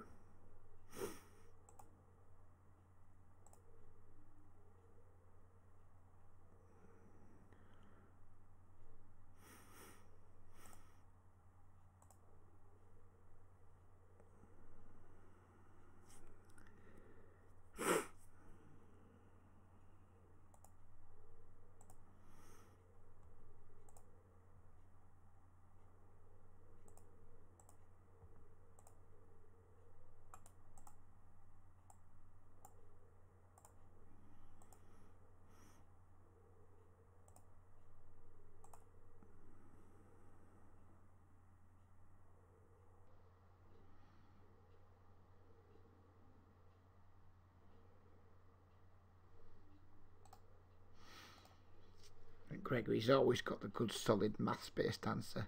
That's why we love you, Gregory. You just explain things like really well, and we like that. And there you go, there's Joe, who by his own admission is probably a long-term losing player, but he likes the challenge of it, so he's going to keep coming and keep trying. And again, if money's no object at the stakes you're playing, and I think Joe said before that finances don't bother him in these stakes, then who's to tell Joe that he should just fucking pack in because he's not winning? I mean, none of us should. None of us should be encouraging losing players to quit anyway from like a win rate perspective, but also as just as human beings, if somebody can afford to play the game knowing that they're currently losing in it, but they're challenging themselves to improve and get better, then who are we to say fuck you, don't do that? You know, none of us have the right to say and do that to people.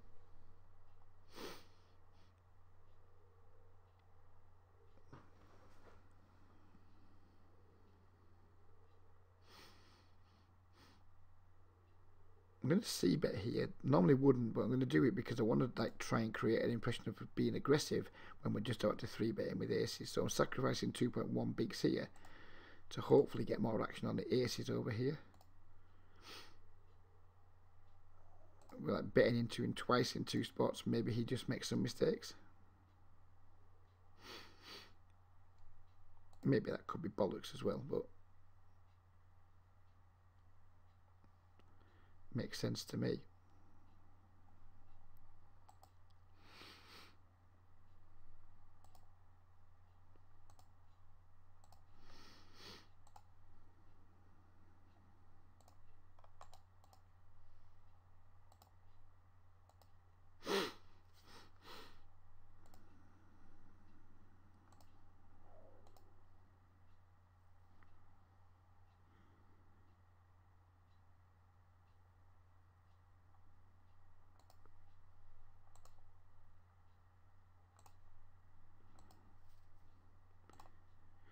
Is he actually a friend of yours, Gregory, or is he just somebody who's like randomly added you on Facebook, or just like a casual acquaintance or whatever?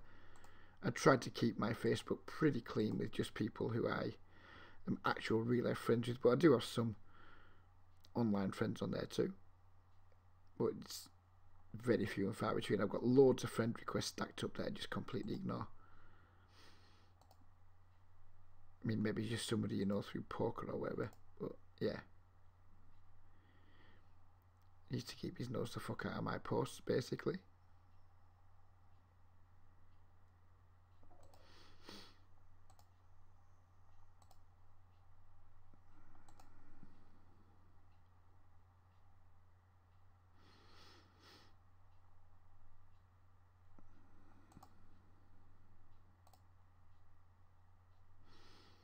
with like 3 regulars behind. We're not going to set man with 3s.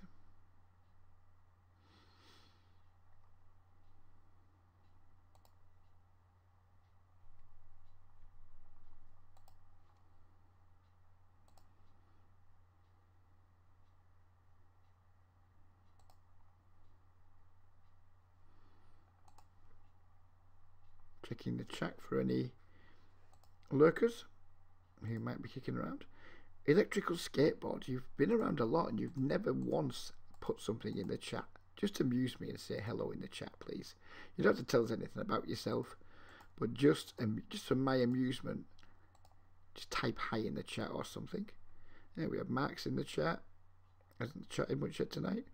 Roll on floor laughing dude, haha, who I believe we have down on our list of Twitch names to remember. Why the fuck's that done that again? You're doing my fucking nut right in tonight, 888. Just randomly fucking moving tables around for no good reason. And we got roll on floor laughing dude. No, we don't actually. So I don't know who he is, but I know he's been around before. Fucking done it again. What is going on here? 888 bugging out to fuck tonight when I click any buttons that I shouldn't be clicking. Don't know why. Pretty annoying, but never mind.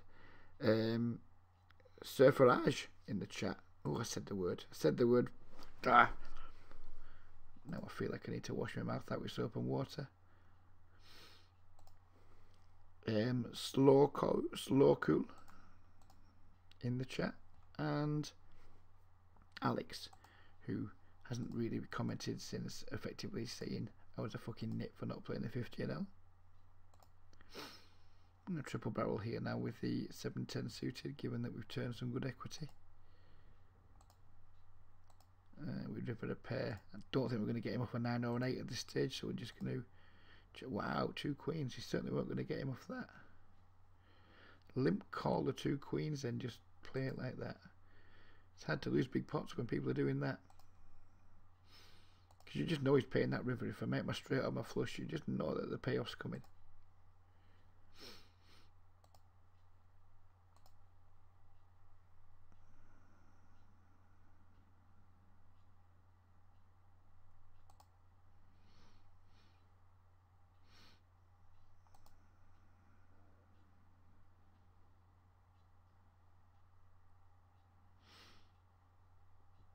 Good evening, Mr. Thralls, whose name I've just checked and can't fucking remember. I'm going to risk clicking buttons and making the tables go shit all over the place again. James. Good evening, James. Hope you are well, sir. Who did I say it was? Let me check. GB. Let's go into Facebook and check whatever the fucking dickhead's name is.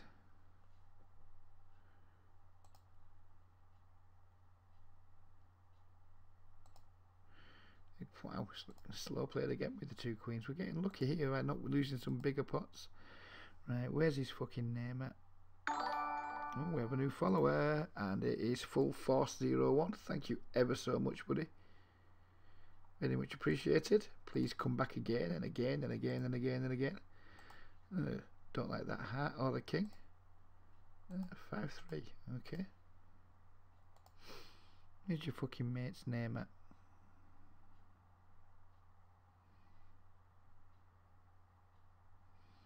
I'll find the fucker.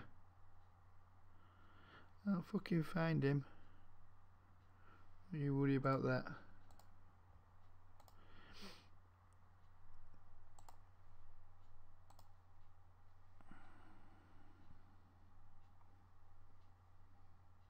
Eddie Hearn, he's called. Eddie Hearn. One mutual friend, Gregory Barrett.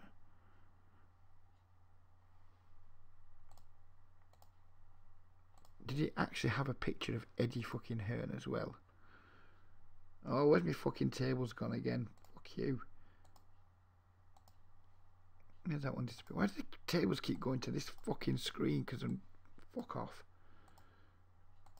There you go. Amateur streamer. Can't click buttons. Right, Eddie Hearn. Does he actually have a picture of him? Maybe he does. Maybe he fucking does. Is that actually Eddie Hearn? That's him. That's the guy who keeps fucking trolling me anyway. Dickhead. Yeah, we've outed him now. We've outed him to 13 fucking people on Twitch. That'll fucking show him. That'll show the dickhead. Oh, now my fucking table's gone off the screen again. Right, we're not clicking any more buttons except poker buttons now for the rest of the session.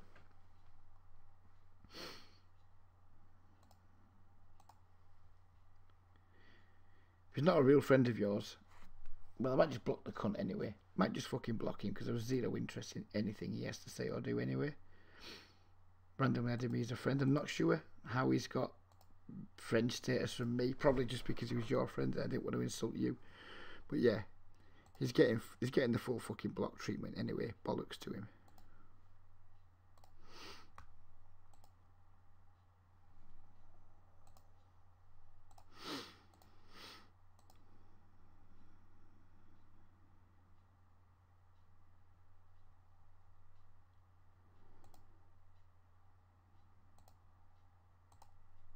What leaks did you find, by the way, James? Anything you care to share that's interesting that you've found out about yourself?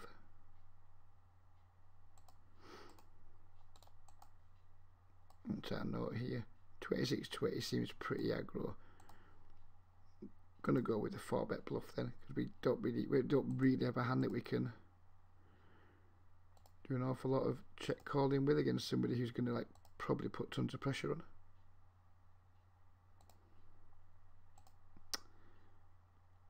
You just jam us and that's like whatever. Whatever.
Going to go for a check raise here. You know, it's going to go for the over bet.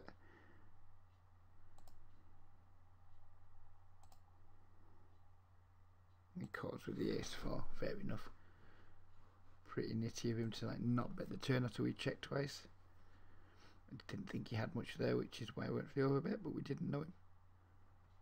Because I managed to put the picture right in the middle of my fucking overlay, so you couldn't get a really good view of the cunt.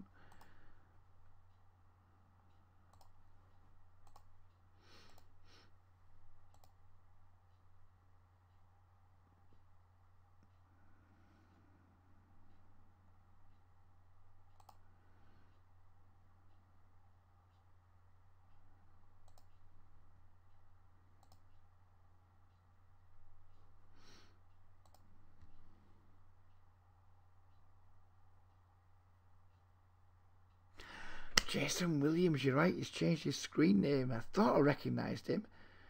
Yeah, it's used to play on Sky, didn't he? Used to check quite a lot. Fucking you got some memory, you. Fucking hell, Greggy, you are my god. You're just like a life encyclopedia for me. It's a tremendous fucking memory, buddy. That's why he's a mutual friend.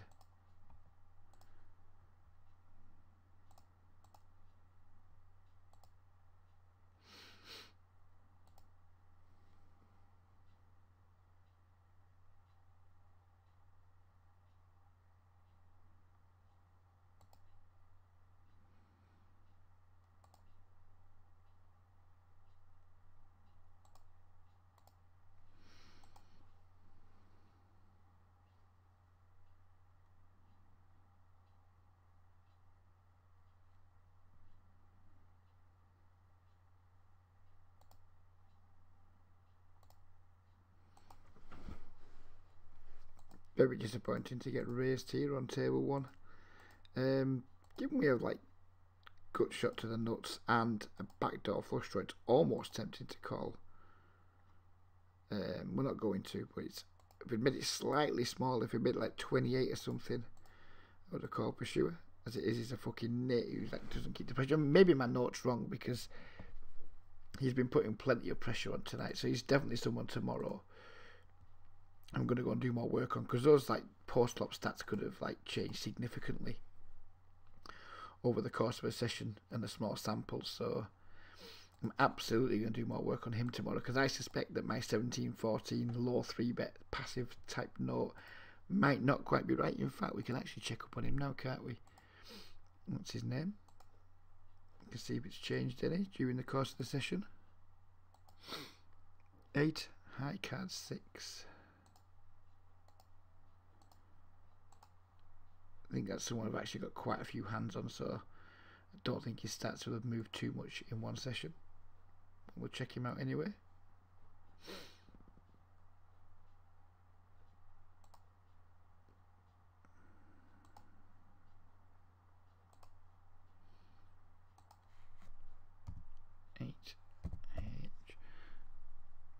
Alright, so here's what he's gone to now. He's gone to that 2015. But still, he's like post-up C-bet's only 37, his turn C-bet's only 40. So he's still not barreling that much. His woman saw flop is only 40 as well. So I still think maybe. But you can go from being orange to red now for sure. And we can update those stats to 20/15 with a 5 3-bet. So we've got more information on it now when he turns to red, so we're going to certainly treat him a little bit more differently.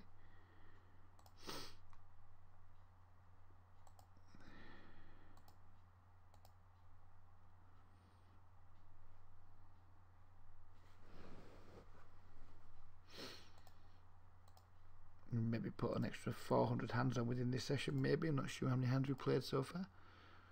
Only 1200. It would be possible we put an extra 400 hands on with him. Certainly an extra 2 or 3, I would say.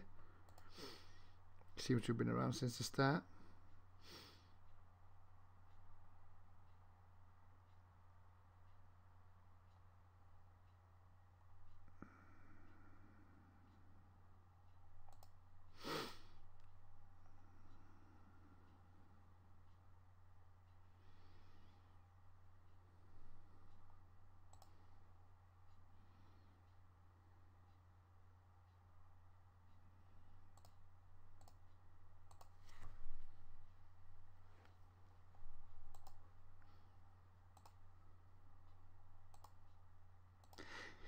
Yeah, I know what you're saying, Joe. It does steal focus when the action's on you, you're typing away, then it just steals the focus and you stop typing. It's frustrating, which is why I tend to do most of my notes post-session.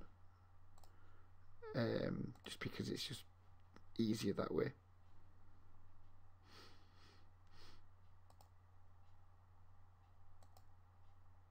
Oh, he's got no money. He's got no money, so makes it less enticing to call this 3-bet.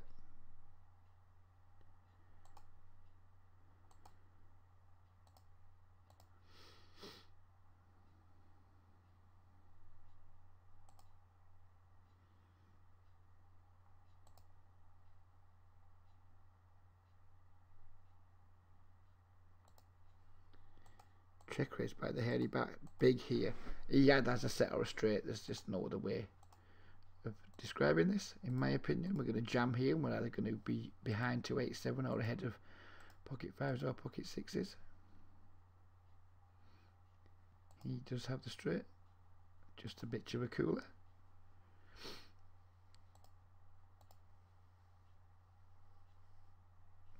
Again, obviously a bit irritating, but what on earth can you do? You flop top set versus the nut straight with the flush redraw, and quite simply all the money's just going to go in and you're going to hope the board pairs. I mean, he's just so predictable, hairy back. When he check raises there, they're just like almost, I'd say close to 0 bluffs in his range. Maybe the only bluffs he has are like nut flush draws. The rest of the time it's just going to be made hand. But obviously there's like made hands you can have that we're ahead of, so nothing much else to say about it other than maybe it's not our night. We did well, we came back really well, but I think we're probably going to be down maybe 2 buy-ins again now, possibly. Not quite down 2 buy-ins. But yeah, I'm not disappointed at all with how I played tonight. It's just I think I played really quite well actually. Just it hasn't worked out too well. I mean, when we lost the money we lost on Friday night, Saturday night I think it was. I was annoyed with myself, and I think it was right to be, because we had the little glitch with the stream, and then we paid off twice in 2 spots where we maybe didn't necessarily have to. But tonight I'm not at all annoyed with how I played.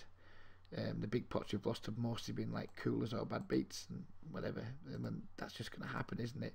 We've been on the right side of them so fucking often recently. We're not going to complain when we lose a couple of buy-ins being on the wrong side of them.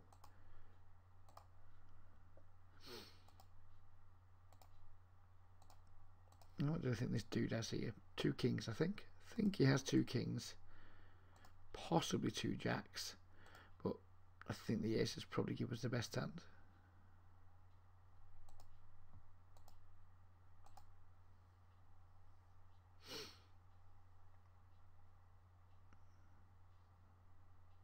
Maybe he's got like a queen or something and played it this tricky, then more power to him. You know, he deserves to like get a raise called. Evidently he didn't.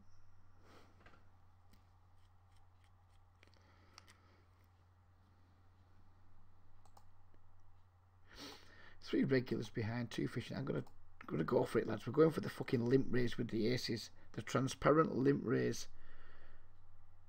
Can we get the job done with it? No, we're not going to get it done, are we? We're not going to get the job. No, it's fucked up. Job's gone fucked. Job has gone completely fucked.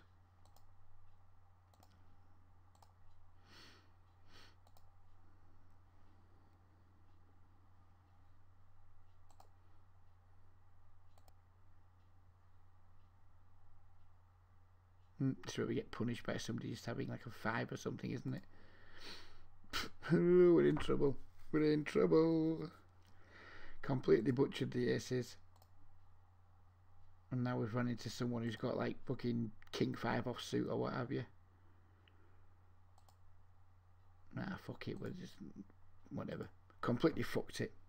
Fucked the job right up. So we I'm not going to compound yet by just paying off another 30 blinds post flop.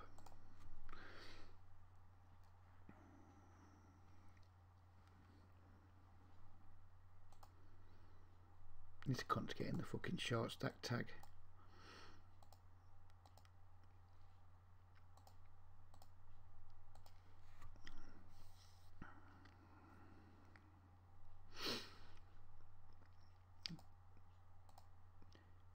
Defending the big blind, pre-flop you get tons of good odds. You're like, oh, we need to defend it there, James. I completely agree with you.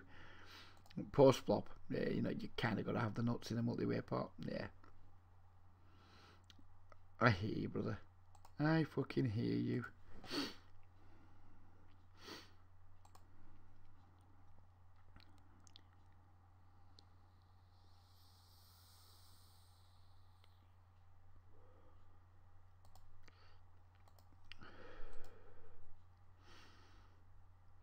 I haven't played much on GG at all, full force. I was contemplating it before this 30NL stream. It was something that I was very much contemplating. Yeah, I'd imagine it's one of those things that would almost certainly get more and more difficult. They're not going to make it more and more easy, especially if there's like a big reward at the end, would be my guess.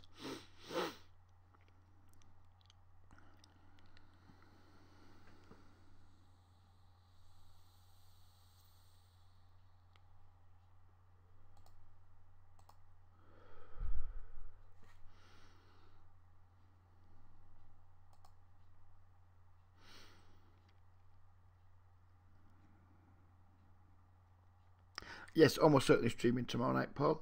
Planning on streaming right through till Saturday now, and then making Sunday my day of rest. Forgot to do with the Bible, everything to do with just having one day for a week's good, and Sunday's the best time to do it, and Mondays maybe too, even though tonight's been pretty soft to be fair. But yeah, we're almost never going to stream on a Sunday, would be what I'm going to say.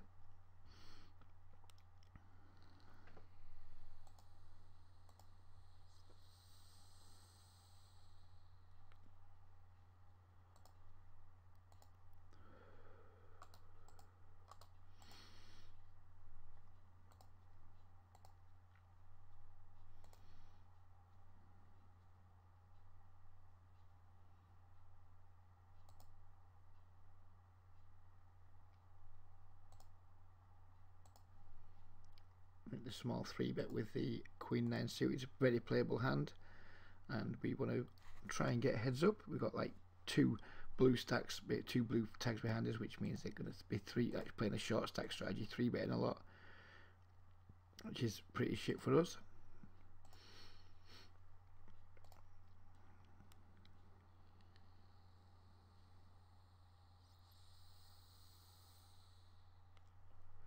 For $3,000, buddy, I would imagine they're going to put all kinds of obstacles in there later on.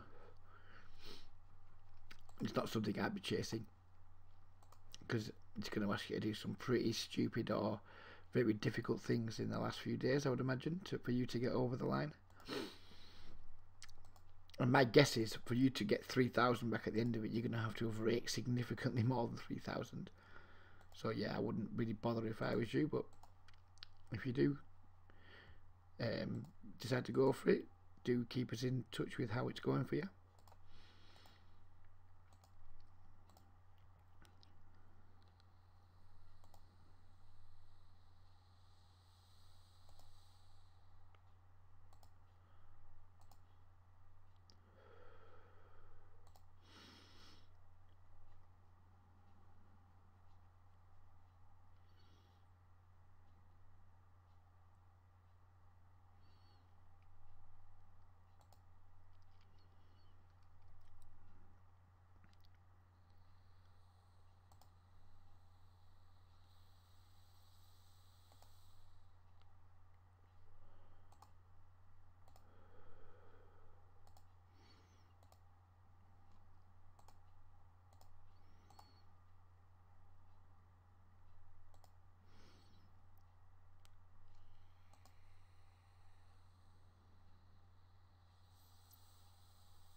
That's a pretty good turn card on table 3. Did not raise any funds for us though.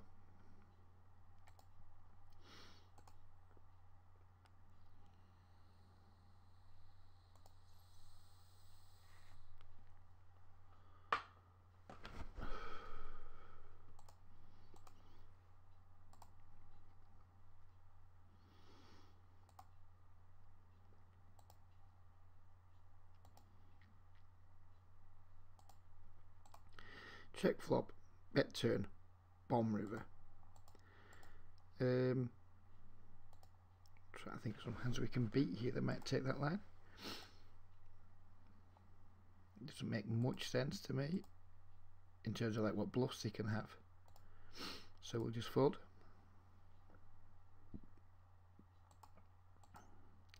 Squeezed pretty big here, but there's a fish in the pot and we have a very playable hand, so we're going to take a flop at least. We might end up getting felted here. We've now flopped top pair.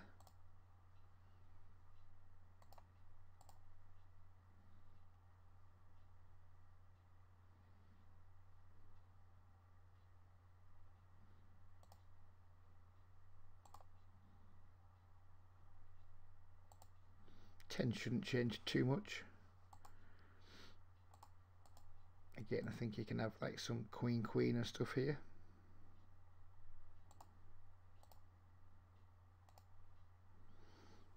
Second time we've like bet small versus him on the river after he's taken a weak line. This time he pays us off. I guess he had queens. Yep.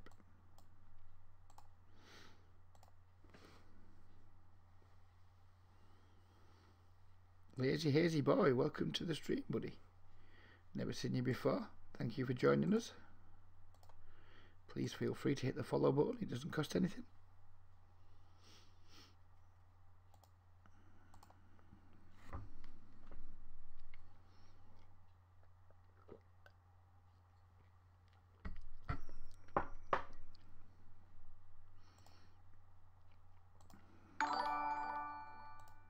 That was quick. Thank you very much for the follow, buddy. Really do appreciate it. Make sure you pop back again another night if you can. Be delighted to see some new regulars joining the chat and the stream. Still 33 in the lobby too. We might have a good hour left in this yet. Feeling fresh, feeling good.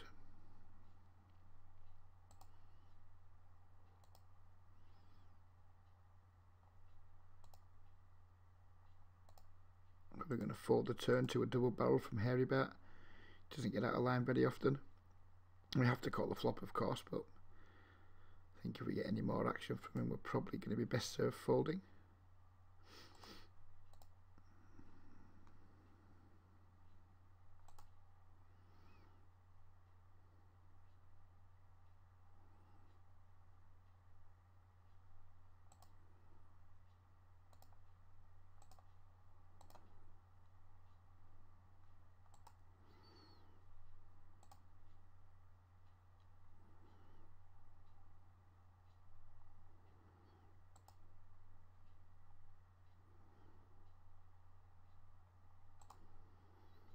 Bet cherry on top just for isolation purposes. We could have just called with tons of fish behind too.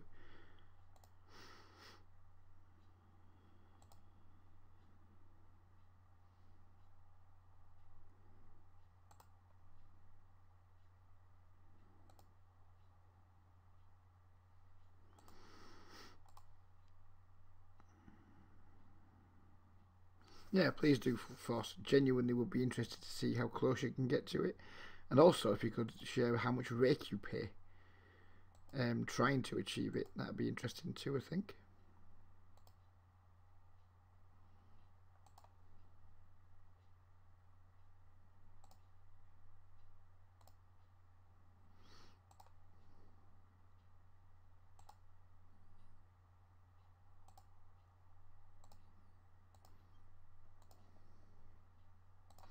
Guess we have to pay this off. Don't love it by any stretch, but he checks the turn and then bets the river.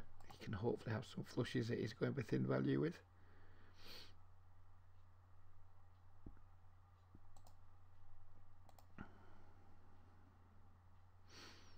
Alright, let's have a look at the state of play here against Cherry on top. We've got, I guess it's just bomb it now, and just if he jams we just cry and lose a stack. Tons of like pair plus straight draw hands he can have. We need to be charging.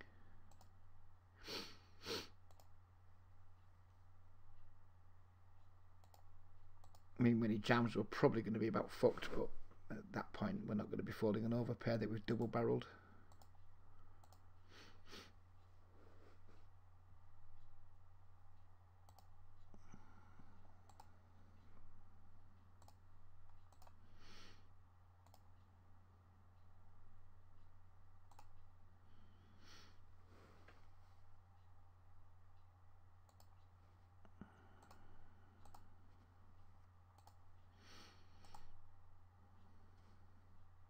Cherry on top's playing a lot of hands. What's going on here? He doesn't get out of line. Two fish. He might get out of line. We're just going to call this time. 3-bet him a few times now. Don't want to like trigger him too hard and have him just start fucking freaking out on us. Not when we've got 6 high anyway.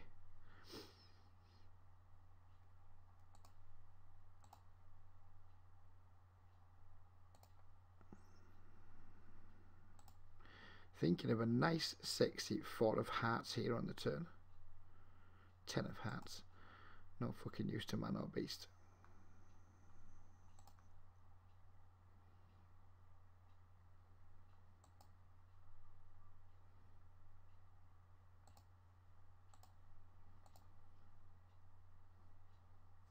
Still, we got the double barrel through anyway.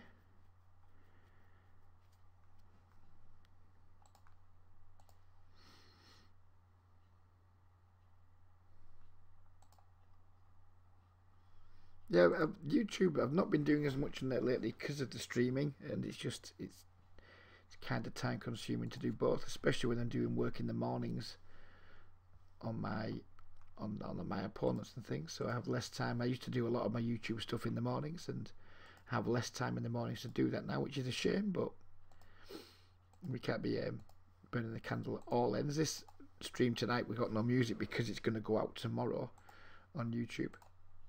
So kind of trying to milk the cow a little bit by getting some YouTube footage from Twitch. Just started doing some work from Micro Grinder again as well. Alton's gonna start that up again. So I'm doing a little bit of work with Alton on there. Yeah, I'm a busy man. At the moment I've got like more care work than I can poke a stick at. Very busy. I usually just try and work 2 or 3 days a week. This week I'm doing something like, well, at the next 11 or 12 days I'm doing 10 shifts I think, plus a couple of bit of direct payment private work too, so tons of work going on there. Play more poker than I have recently. Yeah, the candle's well and truly being burned at both ends, but if we do it now it means I can take my foot off the pedal a little bit in June and July and enjoy summer and make hay while the sun shines, etc.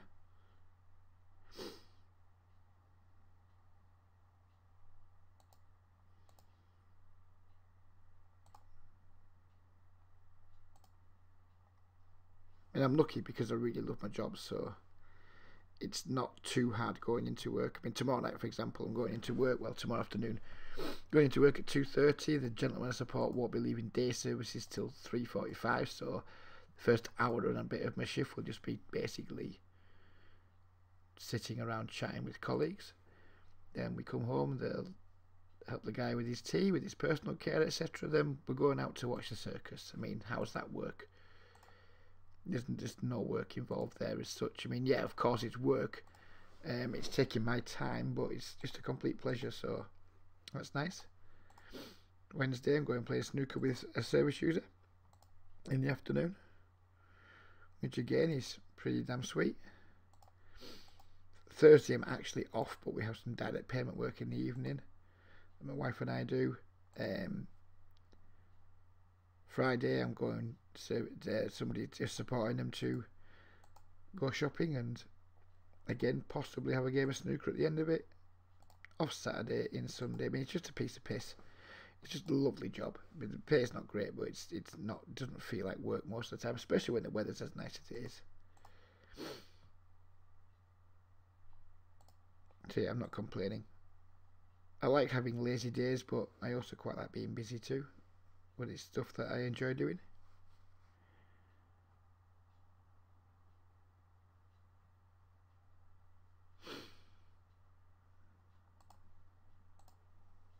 What happens when you click on the time bank tab? You activate your time bank, Joe, basically. I think like post flop you don't need to click it because it automatically activates, but pre-flop, like now, if I just time down it would auto form me when the bar hits 0, but now we hit that. I guess I just reactivate the extra 60 seconds, which is useful sometimes when you want to like deal with some of the tables first, then come back to it and not risk timing out.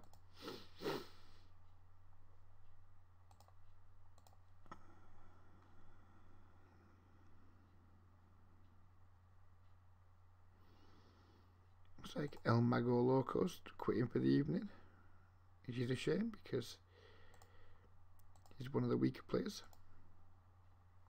No anything tonight, Mr. F, I'm afraid. Wow, we all of a sudden got empty seats. 25 in the pool all of a sudden. Maybe we're not going to get the hour out of it we talked about just 10 minutes ago. Nope, no music. Music will be back tomorrow night, Mr. F. We're just doing like one stream a week without music, just so I can have some easy YouTube content.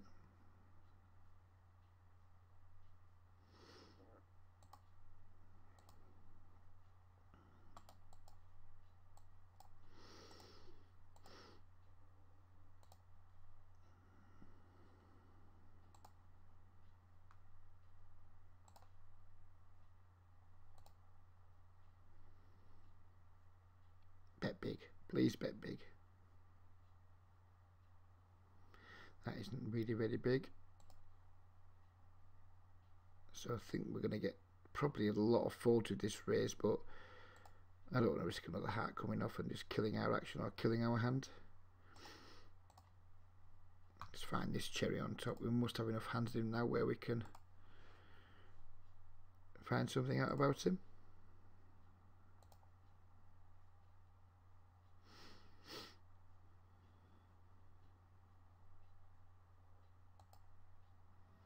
And we'll do super sheep while we're at it.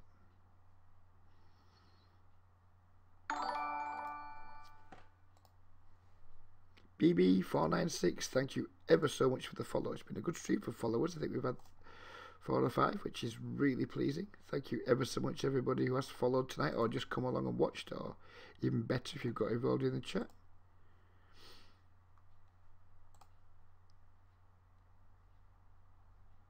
Genuinely is appreciated. It's easy to lose heart sometimes when, like Saturday night, we were losing money and we were streaming to 6 people. It was like, oh, what am I fucking doing with my life?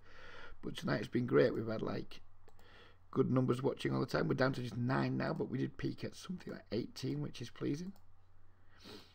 Slowly but surely, it feels like we're like developing a community. Right, let's find this cherry on top, dude.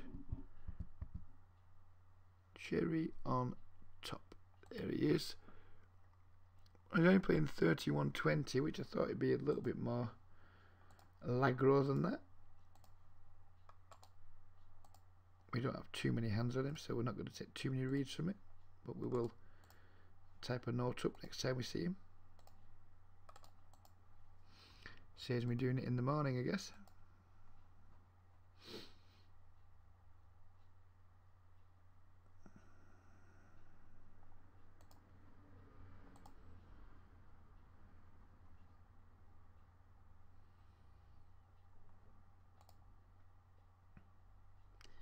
There he is. So what have we got? Not got any hands we're involved in that we need to be involved in. No, we can do the note. 31/20.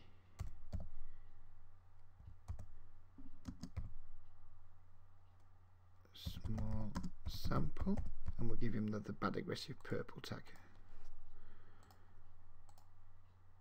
And next up will be Super Sheep.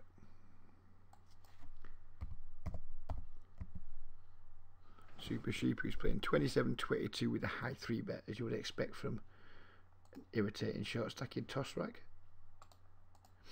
So what is he? 27 or 28 just about / 22 / 10. So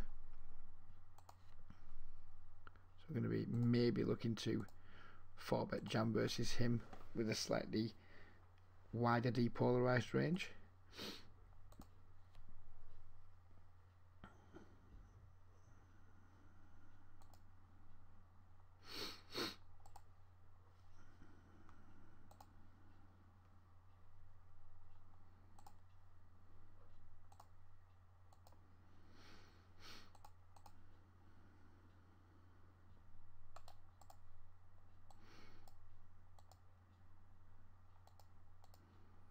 Three to a royal flush, we need to be c-betting, don't we? And maybe proceeding with caution on turns if we get called. You are off. Good night, Emily. Thank you very much for your company tonight, sweetheart. Hope you're around tomorrow. We'll catch up with you then. If not, we'll catch up with you whenever you're around next.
Yeah, I hope so.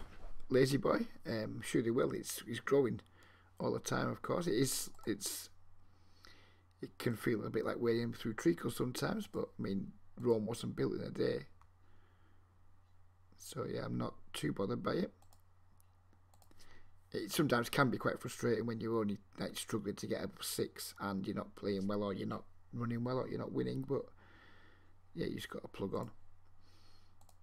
If we can get to like an average of just even 20 by the end of June, I'd be fucking delighted. Again, I'm not looking to really monetize this very much. It's not like I'm hoping to get like scores of fucking subscribers that I can monetize it. My genuine wish is to just build a nice community where people can come along and have a chat and a catch up and discuss whatever they want, basically. In a safe environment where there's not going to be a bunch of cunts fucking being dicks. We haven't had any of that this time round. Last time I did it, we had some Reddit trolls coming and bothering us, but I don't post to Reddit anymore. I don't spam the stream to Reddit anymore, so we don't have that to deal with. Most of my traffic comes from YouTube or Facebook, which are a much more friendly crowd than the fucking morons from Reddit.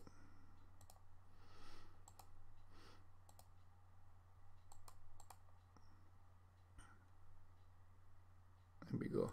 There we go. Mr. Roby there. Not 3-betting Ace King, but 15/6. Not 3-betting Ace King suited pre. And just checking down despite flopping the flush draw, etc. Another follower. Bigfoot Bruh. Thank you ever so much, buddy. Been a good night for the followers. Been a good night for the new followers. I like that. Yeah, see you soon, Joe. Keep trying, buddy. Keep the heart. You know, it's not easy. It's really not easy to make money at poker in 2018, but you know, God loves a try. Well, I don't know what God loves. God seems like a complete prick to me, but if he even exists, which I very much doubt. But yeah, as the saying goes, God loves a tryer.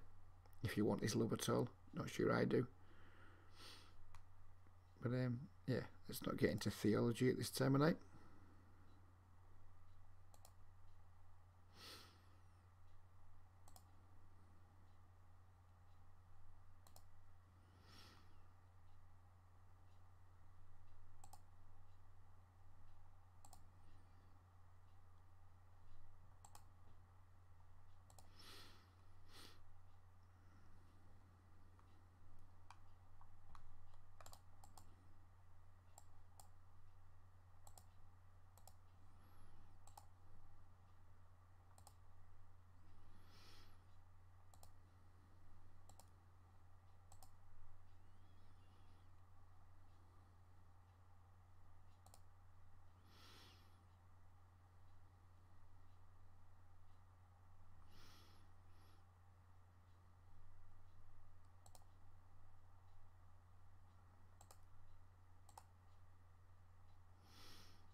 Not sure he's going to fold there if he bluffed or bet. And we would have been right not to. I think he's played the hand fine. Just didn't win. What is my age? I am... What am I?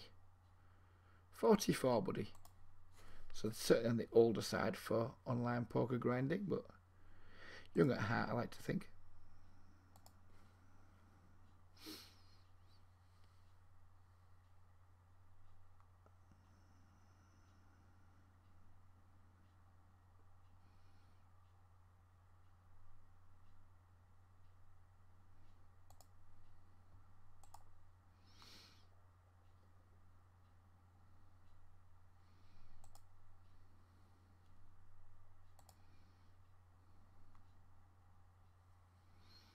Ideally, we want to just play a pot against this dude here and get the other guys out. But if he was to come back over the top now, we would just be snapping. Because I think if he has a bigger pair, he's just never flying pre with the fish in the pot and the fish opening.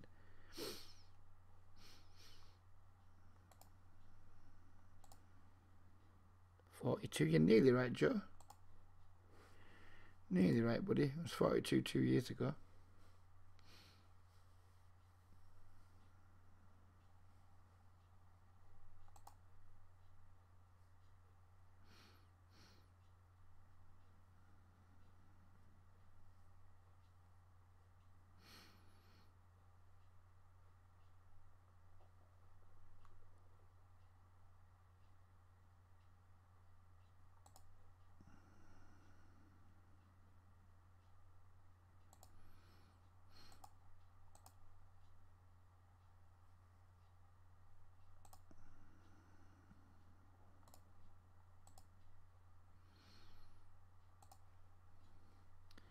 How long have I been going for now? 2 hours 35. And there's 23 in the lobby, so once the tables start dropping off a little bit and it's taking longer to populate, and maybe if they go four-handed, we'll knock it on the head and call it a night. I mean, there's still like some fish around, so I'm loath to go to bed too early.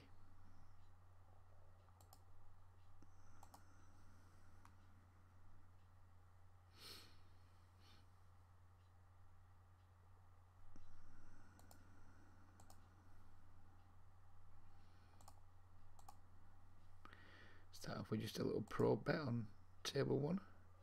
Interesting. He now decides to lead out here. I'm not sure our overcards are much good here, but we do have like 15 outs to the nuts, so I think we're just going to raise and not fold, of course. Probably should just have stuck him in there, to be honest, but makes no difference. So we're just going to jam here against Super Sheet, or like make a 4-bet and not fold against somebody who's playing pretty loose aggressively and like squeeze happy, 3-bet happy. Ace Queen's ahead of his range here. Could use some black ones. Nope. Not our night in the flip department.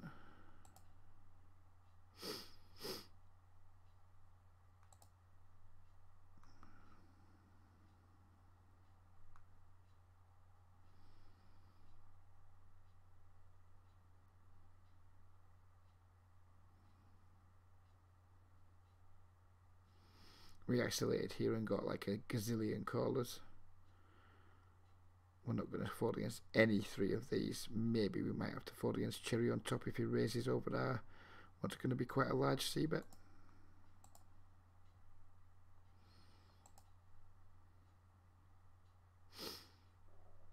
King's a pretty shit turn in terms of like kills our action against like worse hands. What's my notes on the dude? 55-11. Doesn't really mean anything. I don't think King changes much, but it's like, what do we get value from when we go all in? I think we're going to check and probably not fold. He just checks down. So that Kaiser calls a 5 big blind isolation, 16 big blind c-bet with pocket 9s, fair enough. From a 55-11's perspective, pocket 9s is virtually the nuts there. Going to raise here with our top pair and flush draw on table 1. I'm going to blitz the turn and I guess not fold.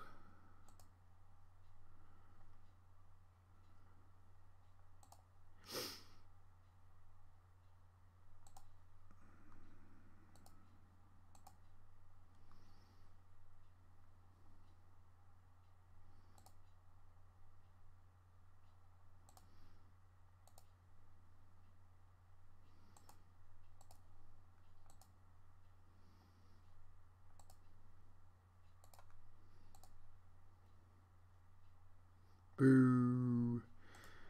Throws a 4-bet, flops a set. Not our night, guys. I mean, we're down probably 3 binds again now, and I can't think of anything that I've done that's really been quite bad. Oh, we're down a buy-in. How the fuck are we only down a buy-in? That is pretty nice going. No clue how we're only down a buy-in here. Surely that can't be right.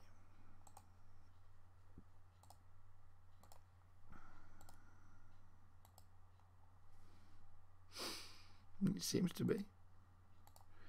Seems to be right. Not sure how, because we've fucking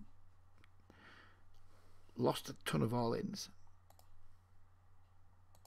Like, well, we're going to take it. We're going to be happy with the fact. Let's just double check with the cashier. Yeah, it looks like we're only down. What am I just saying? So given how badly we feel to have run tonight, I think like just being down just a buy-in is pretty fucking sweet.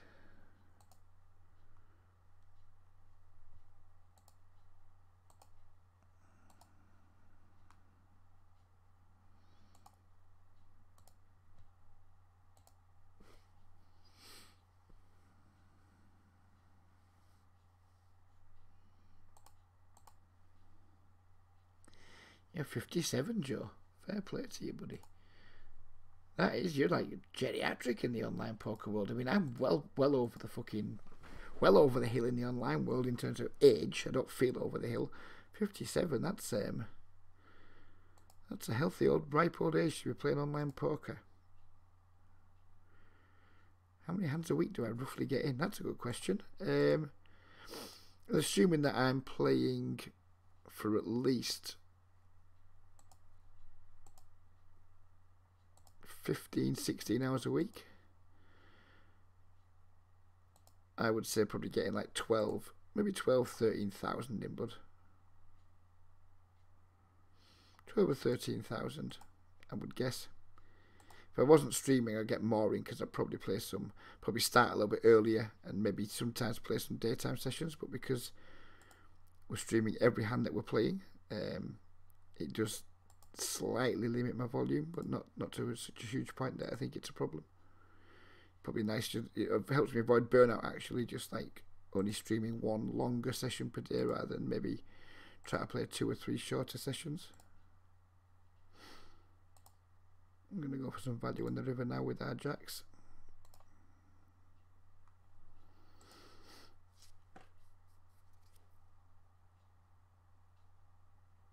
$34, getting old. Fucking hell. I give one of me bollocks to be 34 again, I think, would I? Yeah, to get 10 more years to go back to being 34, but with the knowledge I have now. Yeah, I would. I've had a vasectomy, I've had all my children, so yeah, you can have one of my either left or right testicles. You can't have both. You know, it needs something to be hanging down still, don't we, to make it look right. But yeah, you can definitely have one of them. You can have both my little toes too. Don't need them, I don't think. Don't think I need little toes anymore in life. Probably do without them.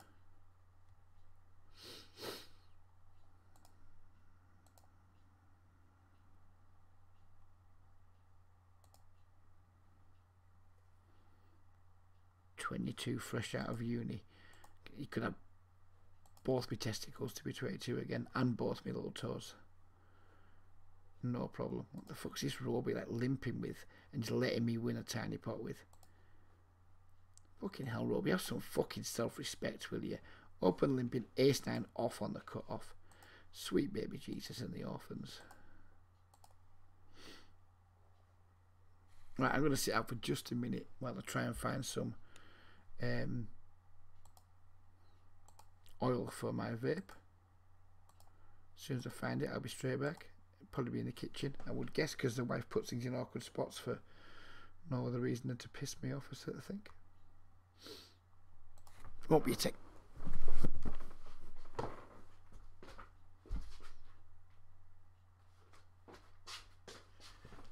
There you go. It was actually on her armchair, so we didn't have to go very far at all. Apologies to the wife in her absence for unduly criticising her.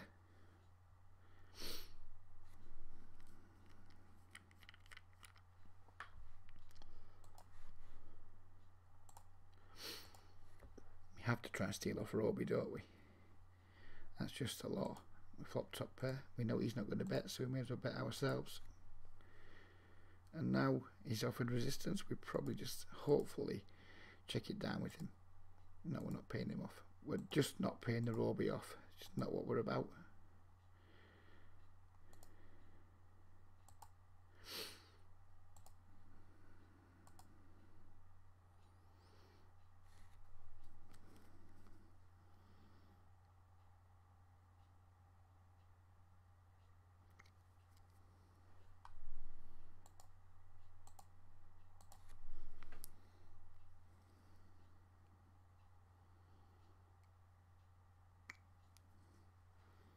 Go. Vape is duly topped up.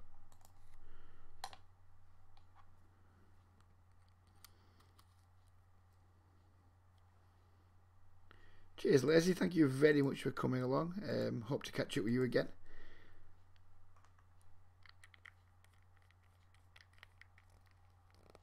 Genuinely pleasure to see new people coming to the stream and getting involved in the chat. I mean, it's nice if people just come and watch, but if they get involved in the chat too, that's even better. So thank you ever so much for your involvement.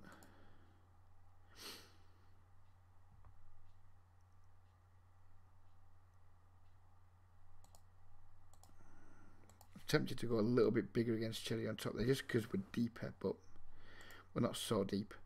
He's put the 4-bet in. We're going to put a pretty small 5-bet in because we are deeper, so we can like 3-5-bet to this size and it not be too. Look, I mean, this will be a pretty bad size 5-bet, 100 blinds deep, of course. But happy days. He's got kings. Gonna be unlucky for one of us. And we win one. We win one.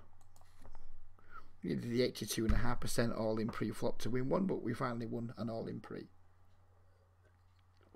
It looked like he instantly just quit the table there too, so that might be the last we see of Cherry on top tonight.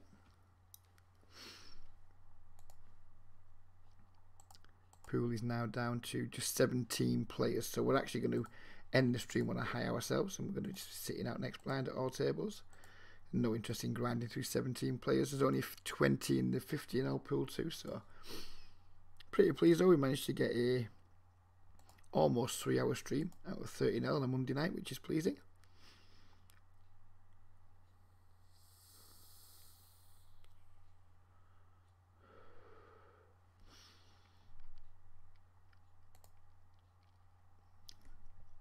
Switch to the other view now. We'll bring holder manager in at the end.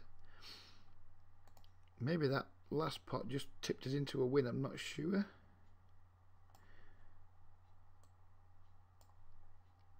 Yeah, oh, 12-19 up, it's just refreshed itself. So yeah, it's pretty pleasing given that we ran pretty bad. We ran 62 buy-ins below EV. I'm not complaining about that because we've run massively above EV the last week or so, which is not a complaint, but I'm really pleased to come back from like 3.5 buy-in downs to nearly half a buy-in up. It's a nice recovery. Red line's looking okay. Let's look at some of the pots that we played against people who were unknowns at the time. That was just a cooler. No point reviewing that. We know Hardy back really well.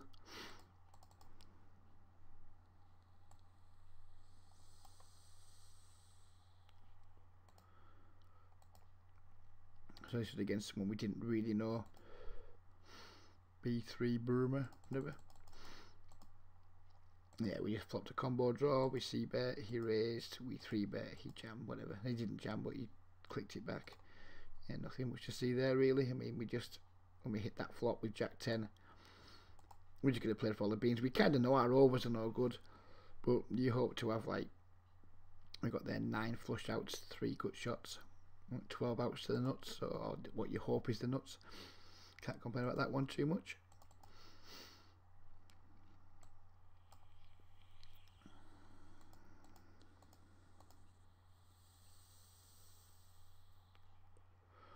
The Queen's our friend here makes a somewhat debatable call on the button. It's something I've certainly done myself, but probably not against regulars. I think it's the hand you want to call against fish, but probably not against regulars. But if we're going to turn the flush, then who cares, I guess. I mean, we can't really fold our set on the turn.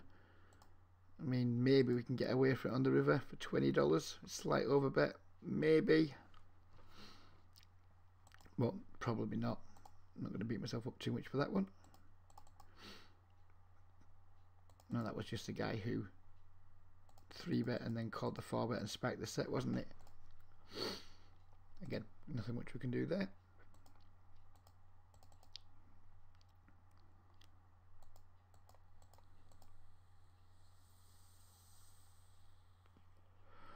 This is just some random face shoot. I don't mind the 3-bet. I think the 3-bet's completely fine. I think when the 4-bet comes in, you can safely fold your 6-7 suited. But he didn't. And then he just flopped it up in a straight flush draw, went nuts with it, as you would do, and river does. Again, I'm not going to beat myself up for that. And yeah, that was Ace King versus Ace Queen, all in pre that we lost.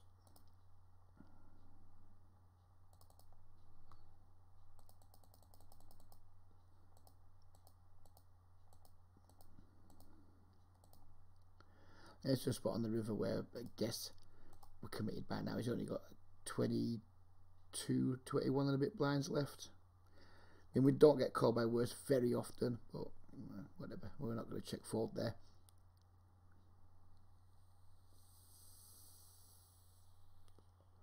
Maybe check call might have been better to allow him to bluff sometimes, maybe. Who knows?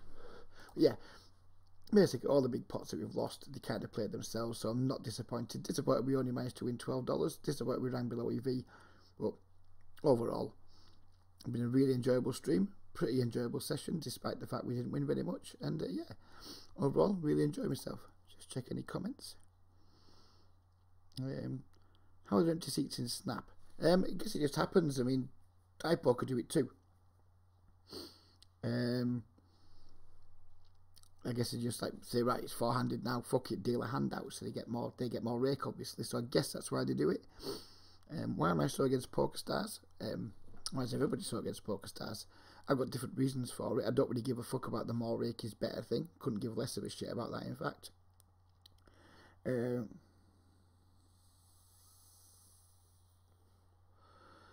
I don't like the way that tons of software raids that they let go. I know players who have got all kinds of numbers on the screen, not just HUD stats, people like things telling them what the bluffing frequency should be, instantly telling what their pot odds are and how often they need to, what percentage of hands they need to call within the river when, or on any street, when they're facing bets. So, example, someone will bet and they'll just put a number up saying, right, you need 30% equity to call here and stuff like that. I think that stuff's going too far, I think, in terms of software raids. HUDs and stuff I can get on board with. I think it's way too reg friendly, is PokerStars basically, and that's why I'm against it in a nutshell. I'm against Party Poker because it's just full of regs. I mean, they've chosen to like aggressively try and steal regs from PokerStars by offering some decent rate back. I have no issue with that, really. It's just I choose not to play there because of it. So yeah, that's why I'm against the major sites. I prefer playing on sites where it's harder for regulars. That's what I prefer to do, because I'm prepared to put work in that maybe some other people aren't. And yeah, so that's why I'm more for sites like Sky, Unibet, 888, GG, all those things. HUDs, sites that don't have HUDs, sites that don't bend over backwards to make it easy for regs to crush fish. That's what I'm for. So that's why I'm against those types of sites. But yeah, pretty much nailed that there, and we've reached the end of the stream. So thank you everybody for coming on and getting involved. Really enjoyed it. I'll be back tomorrow night, probably around 11, half 11ish, whenever the wife goes to bed. And I'll see you then, hopefully. Bye-bye for now.